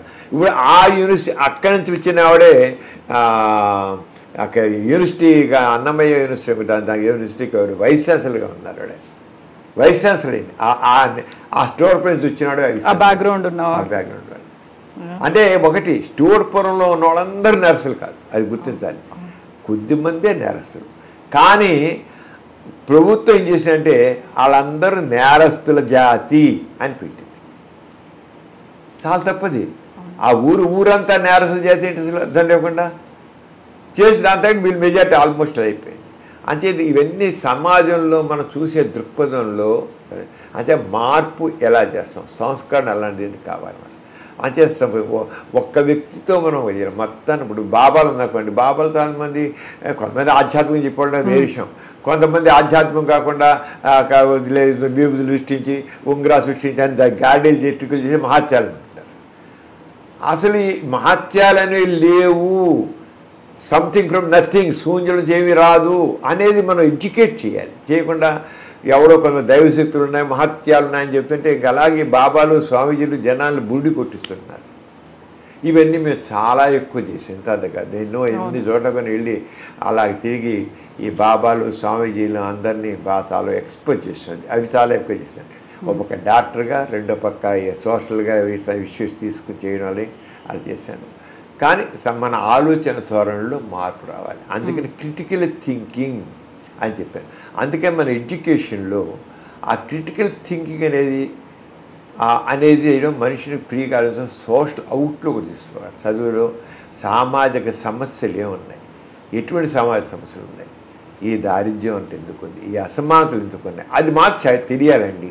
ఎందుకు నేను ఒక్కడిని ఇప్పుడు ఏంటి ప్రతి ఒక్కరు నేను నా కంఫర్ట్ అని నా సుఖం చూస్తున్నారు. కానీ నాతో పాటు సమాజం అంతా బాగుంటే నేను కూడా బాగుంటాను. ఒక్కడితే లాభం లేదు. ఒక పెద్ద ఇల్లు, తాజ్మహల్ లాంటి ఇల్లు కట్టుకుంటాడు ఒకడు, పక్కన పూరుగుడిసి ఉన్నాయనుకోండి, ఆ పూరుగుడిసి తగలడితే ఈ తాజ్మహల్ లాంటి బిల్డింగ్ కూడా కాలిపోతుంది, బుగ్గవుతుంది. అది అంచేత సమాజంలో నేను ఒక్కనే డెవలప్ అవ్వడం కాదు, పక్కవాడు కూడా బాగుపడాలి. ఆ దృక్పథాన్ని మనం పెంచుకోవాలి. ఆ సామాజిక దృక్పథాన్ని కలిగించడం, అది మన ఎడ్యుకేషన్ కావాలి. అసలు ఏం తోచుతుంది మరి చూడండి, ఎంతవరకు వెళ్ళిపోయింది. భగత్ సింగ్ పాఠాన్ని తీసేసేయడం, లేకపోతే మొగలాయి వాళ్ళ పాఠాలు తీసేయడం. ఎడ్యుకేషన్లో కూడా మీకు రకమైన మతపరమైన ఛాందస భావాలు ప్రవేశిస్తున్నాయి. ఈ ఛాందస భావాలు పనికిరావు. మనుషుల్లో ఫ్రీగా ఆలోచించడం, స్వేచ్ఛగా ఆలోచించడం కాదు. చరిత్రనే మార్చేద్దాం, పాఠాలనే మార్చేద్దాం అంటే కదా కరెక్ట్ కాదు. ఇప్పుడు అలాంటి ప్రయోగాలు కూడా జరుగుతున్నాయి. వాటి గురించి తప్పని నేను చెబుతున్నాను. అలాగే కులగణన విషయంలో కూడా నేను చెప్తాను. జనాభా సేకరణ కులగణన ఆర్థిక స్థితి ద్వారా చేసి అందరికీ ఎవరైతే వెనకబడుతున్నారో వాళ్ళందరికీ అవకాశాలు ఇవ్వండి. అది ఏ కులం అని కాదు. కులాలు వెళ్తే కులాలు ఎక్కువ, మరి కులాల వారీగా ఉండబట్టే మనం ముందుకు వెళ్ళలేదండి. మీరు స్వీడన్ తీసుకోండి, లేదా డెన్మార్క్ తీసుకోండి, లేదా ఇంకో పెద్ద అడ్వాన్స్ కంట్రీస్ తీసుకోండి. అవన్నీ అక్కడ కూడా మనలాగే తెగలు ఉన్నాయి, చాలా ఉన్నాయి. కానీ వాళ్ళు వాటి దృష్టిలో పెట్టుకుండా ఆర్థికంగా వెనకబడ్డ ప్రతి ఒక్కరిని పైకి తీసుకురావాలి, చేయబట్టే వెళ్ళారు. అది కమ్యూనిజం ద్వారా, అది రష్యాలో కావచ్చు, మార్క్సిజం ద్వారా చైనాలో కావచ్చు. అవన్నీ కూడా ఆర్థికంగా పైకి కమ్యూనిజం మా చైనా కానీ రష్యా కానీ ఎందుకు పైకి వెళ్ళాయి, ఎందుకు అభివృద్ధి చెందే, డెన్మార్క్ కానీ స్వీడన్ కానీ ఇంకోటి కానీ ఎందుకు బాగా అభివృద్ధి చెందే అంటే వాళ్ళల్లో కులాల బేస్డ్గా ఒక అభివృద్ధిని చూడలేదు, ఆర్థికంగా ఉన్నది చూసి. అంటే వాళ్ళు బాగా అగ్రదేశాలు బాగా డెవలప్డ్ కంట్రీస్ అయిపోయి మనం ఇంకా అండర్ డెవలప్డ్గానే ఉంటాం. డెవలపింగ్గా ఉన్నాం. మనం అండర్ డెవలప్ కానీ డెవలపింగ్గా ఉన్నాం. అంతే మన భారతదేశం ముందు వెళ్ళాలంటే మన అన్ని రంగాల్లో కూడా మనకి అదంతా ఎక్కడ కావాలి, ఎడ్యుకేషన్లోనే ఆ మార్పు రావాలి. ఆ రంగం మన విద్యా విధానం ఉండాలి. ఉంటే మనం మీరుగా నేరుగా అలా ఆలోచిస్తాం. ఈ మధ్య కాలంలో ఇంకొక ట్రెండ్ అనేది కనిపిస్తుంది. ఎక్కువగా వివాహేతర సంబంధాలు అనుకుంటే వాళ్ళు చచ్చిపోవడమో లేకుంటే చంపేయడమో అవుతుంది. పిల్లలు మాత్రం అనాథలుగా మిగిలిపోతున్నారు. అది ఆడవాళ్ళలోకి అవుతుందా, లేకుంటే భర్తలు భార్యలను చంపుతున్నారు, భార్యలు భర్తల్ని చంపుతున్నారు. ఈ ట్రెండ్ అనేది ఈ మధ్యన ఎందుకని ఎక్కువ కనిపిస్తుంది అనుకుంటున్నారు? పేపర్లో చూసేది ప్రకారం ఇది మాత్రం ఆడవాళ్లే వాళ్ళు వివాహేతర సంబంధం పెట్టుకుని మూగుని చంపించేస్తున్నారు. ఎక్కువ జరిగేది అది చాలా తప్పు, చాలా తప్పది. అది కానీ వాళ్ళు విడాకులు ఇచ్చేయండి, ఏముంది, విడాకులు తేలిక చేసేయండి, చాలా ఈజీ చేసింది విడాకుల్ని. మాకిద్దరు నచ్చట్లేదు అంటే ఒక ఒక 6 నెలల టైం కలిసి ఉండమని చెప్పి కోర్టులు ఏం చేస్తారు, ఫ్యామిలీ కోర్టులు ఏం చేస్తారంటే ఒక కేసు వేస్తే ఏదైనా చేస్తే కోర్టు వెంటనే కేసు మీరిద్దరూ కాస్త కొద్ది కౌన్సిలింగ్ చేయించుకోండి. కౌన్సిలింగ్ అంటారు. కౌన్సిలింగ్ చేయించుకోవడం వేరే విషయం. ఒక 6 నెలలు ట్రై చేయండి అంటారు. 6 నెలలు కూడా వాళ్ళు కలిసి ఉండరు అనుకోండి, వీరిద్దరి మధ్య వాళ్ళు ఉండే సఖ్యత లేదు కనుక విడాకులు ఇచ్చేస్తున్నాను, ఇప్పించాను అంటారు వాళ్ళు, అంతే. ఆ రంగానే ఇక్కడ కూడా వివాహేతర లైంగిక సంబంధం పెట్టిన వాళ్ళు ఇంకొకరికి చెప్పలేకపోతారు. మొగుడు ఉండి పిల్లలుండి లేడీసే చంపేసేస్తారు, ప్రియుడును ఈడ కలిసి భర్తను చంపించేస్తున్నారు. ఇది ఎందుకు అంటే మరి ఎక్కువ లేవులేండి, తప్పేను. మనం ఎక్కువ అంటే పేపర్లో 2-3 రోజులు కూడా కనబడుతున్నాయి కానీ కొనుక్కుంటున్నాం, అంతేగాని ఎక్కువ ఏమంటే అది ఎక్కువ అనడానికి వీలు లేదు. కోటాను కూడా జనాభాలో ఒక 5-6 కేసులు 10 కేసులు ఉంటే అది మాత్రాన కామన్ ఆలోచన దాన్ని కామన్ చేయలేం కదా, జనరేట్ చేయలేం, వాటిని జనరేట్ చేయలేం. కానీ మనకి ఆలోచన చేసే కౌన్సిలింగ్ ఎక్కువ కావాలేమో అని అనిపిస్తుంది. కౌన్సిలింగ్ ద్వారా చేసుకుంటే బాగుంటుంది నేను. కానీ వాళ్ళకి ఇక్కడ సెక్స్ ఈజ్ బ్లైండ్ అంటాం. ఆ sex is blind, love is blind అని అంటాం. Love is sex is blind కాదు, లవ్ ఈజ్ బ్లైండ్ అంటాం. ఆ ప్రేమించిన ప్రియుడు కోసం అని ఇక దేనిగా తెగిస్తున్నారు. అది చాలా తప్పు, అది మా తప్పు. అది అంటే మనుషుల్లో వివేకం లేకుండా పోతుంది, వివేకం లేకుండా పోతుంది. కావాలంటే నేను అయితే ఉండలేకపోతున్నాను. మీకు ఇలాంటి ఫారిన్ కండిషన్ కనబడదు, మీకు ఎక్కువ మనకే కనబడుతుంది. అక్కడైతే నేను నీతో ఇంట్రెస్ట్ కాలేకపోతున్నాను, డైవర్స్ చేసుకుంటాను. ఓకే, నాతో ఇంట్రెస్ట్ కాలేకపోతున్నాను, డైవర్స్ తీసేసుకుంటాను. ఆ రకంగా ఈజీ చేశారు మనకు కూడా. ఈజీ చేసి పిల్లలు ఏం చేయాలంటే గవర్నమెంట్ వాళ్ళ సెక్యూరిటీ కల్పించాలి పిల్లలకి. ఇప్పుడు మీరు జర్మనీ కానీ ఇంకో కానీ చోట తీసుకుని తక్కిన కంట్రీ చక్కన తీసుకుంటే ఏం చేస్తారంటే భార్యాభర్తలు విడిపోతే పిల్లల్ని గవర్నమెంట్ తీసుకుంటారు రెస్పాన్సిబిలిటీ, తీసివాడు చదువు కానీ అంతా గవర్నమెంట్. ఆ రంగం మన భారతదేశంలో అలా వచ్చేసినట్టయితే ఇలాంటి హత్యలు ఉండవని అనుకుంటున్నాను. అంచేత గవర్నమెంట్ కానీ సైకాలజిస్టులు, గవర్నమెంట్లు, సోషల్ వర్కర్స్ అందరు కలిసి ఎలా దీనికి పరిష్కారం, నేరం చేశారు కనుక శిక్ష విధించడం పరిష్కారం కాదు, శిక్ష ఇప్పుడు సమస్య పరిష్కారం కాదు. దాన్ని ఏ రంగా మనం దాన్ని చేస్తాము అనేది చూడాలి. రీజన్స్ ఏమై ఉంటాయి అనుకుంటున్నారు మీరు? ఎందుకని అలా ఇంట్రెస్ట్ చూపిస్తున్నారా, లేకుంటే ఎందుకని పెరుగుతున్నాయంటారు? ఏం పిచ్చంగా వ్యామోహం అంతే. వ్యామోహం అనేది అసలు చేస్తున్నా ఆ ప్రియుడి మీద వ్యామోహం ఈ తెగింపు చేస్తుంది. ఇప్పుడు ఎంత వ్యామోహం, మనిషికి తెగింపు వచ్చేస్తున్నారు కదా, వ్యామోహం అంతే. ఆ మొగుడు ప్రియుడి మీద వ్యామోహం దానివల్ల చేస్తాను. అంతకనికి నేను ఉందనుకోనికి మరి సైకాట్రిస్టులు ఏం చెప్తారో చూడాలి. కానీ అది ఒక రకం మెంటల్ డిసీజ్ అని అనుకోవాలి, మెంటల్ డిసీజ్ అనుకోవాల్సిందే. ఆ మెంటల్ ఎమోషనల్గా చేసేవాళ్ళు నిజంగా ఆలోచించి చేయలేరండి వాళ్ళు.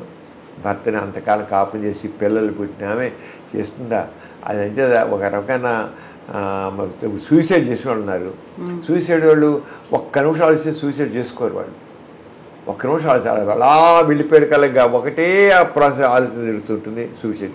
వాడు అలా కదా బ్రేక్ చేశారనుకోండి దాన్ని.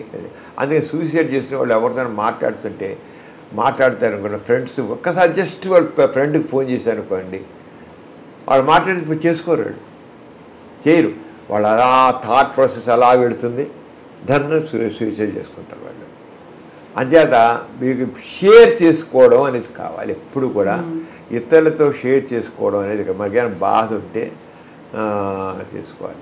ఆ బాధని షేర్ చేసుకోవడం అనేది మనకేంటంటే ఆ క్లోజ్ ఫ్రెండ్స్ అనేవాళ్ళు ఉండట్లేదు. ఇప్పుడు జరిగిందంటే క్లోజ్ ఫ్రెండ్ ఉంటుందా, క్లోజ్ ఫ్రెండ్ సాధారణంగా ఇదివరకు ఉండేవాళ్ళు. ఇప్పుడు క్లోజ్ ఏదైనా క్లోజ్ ఫ్రెండ్ వాడు ఇంత ఫ్రెండ్ కదా అని చెబితే వాళ్ళు దాన్ని చేసేసి సోషల్ మీడియాలో పెట్టిపారు. అది ఒక పెద్ద డ్రాప్. సోషల్ మీడియా దాంట్లో ఏంటంటే వాళ్ళు అన్ని సోషల్ మీడియాలో పెట్టేస్తున్నారు, దీంతో వీళ్ళకి ఇది అయిపోతుంది. అదే ఫ్రెండ్ అన్న వాళ్ళు ఎప్పుడు friend in need, friend indeed అంటాం. Friend in need, friend indeed అని. అంచేత ఆ రకంగా సరే క్లోజ్ ఫ్రెండ్స్ ఉంటే మాత్రం షేర్ చేసుకునేటప్పుడు వాడు సమాధానం చెప్తాడు. వాడు సంపమని చెప్పడు కదా, ఆ లేరు వాళ్ళకి. ఆ రకంగా మనుషులు లేరు. ఆ మనిషి అంచేత మనిషి ప్రతి ఒక్క వ్యక్తికి ఒక క్లోజ్ ఫ్రెండ్ మొత్తం ఉండాలి. ఆడవాళ్ళైనా మగవాళ్ళైనా సరే చేసుకోవాలంతే. తప్పకుండా నాకు వాళ్ళు కావాలి అని పెట్టేవాడు ఒక ఫ్రెండ్, క్లోజ్ ఫ్రెండ్. ఆడవాళ్ళు లేడీస్ వాడు లేడీ ఫ్రెండ్, మగవాడు ఒక మగ ఫ్రెండ్, అన్ని వాడు మాట వాడు అంతా ఇక ఏం బయట చెప్పకూడదు. వాడే ప్రాణంగా ఉండాలి. అలా ఉన్నప్పుడు మాత్రం జరగవు. నా ఉద్దేశం అది ఏంటి సొల్యూషన్ అంటే అది అనుకుంటున్నాను. అలా ఉన్నప్పుడు కుటుంబాలు నిలబడతాయి, అలా ఉన్నప్పుడు స్నేహితులు నిలబడతారు, అట్లాగే ఉంటాయి, బంధాలు అన్నీ ఉంటాయి. కరెక్ట్ చెప్పుకుంటే అప్పుడు రెండో వాడు కాస్త వాడు ఎమోషనల్ ఉంటారు కనుక ఉంటారని చెప్తే వింటరా అంటారు, అవుతారు. అది చాలా అవసరం. అది థ్యాంక్ యూ సో మచ్ సమరం గారు. మీరు ఇలాంటి బర్త్డేస్ ఎన్నో ఎన్నో ఎన్నో జరుపుకోండి. అలాగే మీరు ఈ అవేర్నెస్ అనేది అటు సొసైటీ పరంగా ఇటు పర్సనల్గా కూడా ఇంకా చేయాల్సినటువంటి అవసరం ఉంది. అలాంటి ఎగ్జాంపుల్స్ ఇంకా కనిపిస్తున్నాయి కాబట్టి you just keep going. More power to you అండి. Thank you so much. Thank you so much. Thank you అండి. Thank you so much. Sir, one life lesson what medicine has taught you. Whatever you can do without expecting. But I really believe మన positive attitude ఉంటేనే మనం ఏదైనా సాధించగలం. Gut ని మనం correct గా deal చేసినట్లయితే అది మనకి పాజిటివ్ హార్మోన్స్ ని రిలీజ్ చేస్తుంది. షుగర్ వచ్చిన వాళ్ళ పరిస్థితి ఏంటి? పొట్ట దగ్గర పెరిగితే దాన్ని ఆండ్రాయిడ్ అంటారు. ఆండ్రాయిడ్ ఫోన్ కదా. అసలు థాట్స్ ఎందుకు వస్తాయి? బ్రెయిన్ డెడ్ అంటే దానికి ప్రపంచం అంతా కూడా కొన్ని నిర్దిష్టమైనటువంటి లక్షణాలు ఉంటాయి. మానసికంగా ధైర్యంగా ఉంటే క్యాన్సర్ జయించవచ్చు. You are a doctor for a cause sir, అంతే. వాళ్ళకి వచ్చిన ఆదాయం కాకుండా ఫ్రీ సర్వీస్ ఎంతమందికో చేస్తుంది.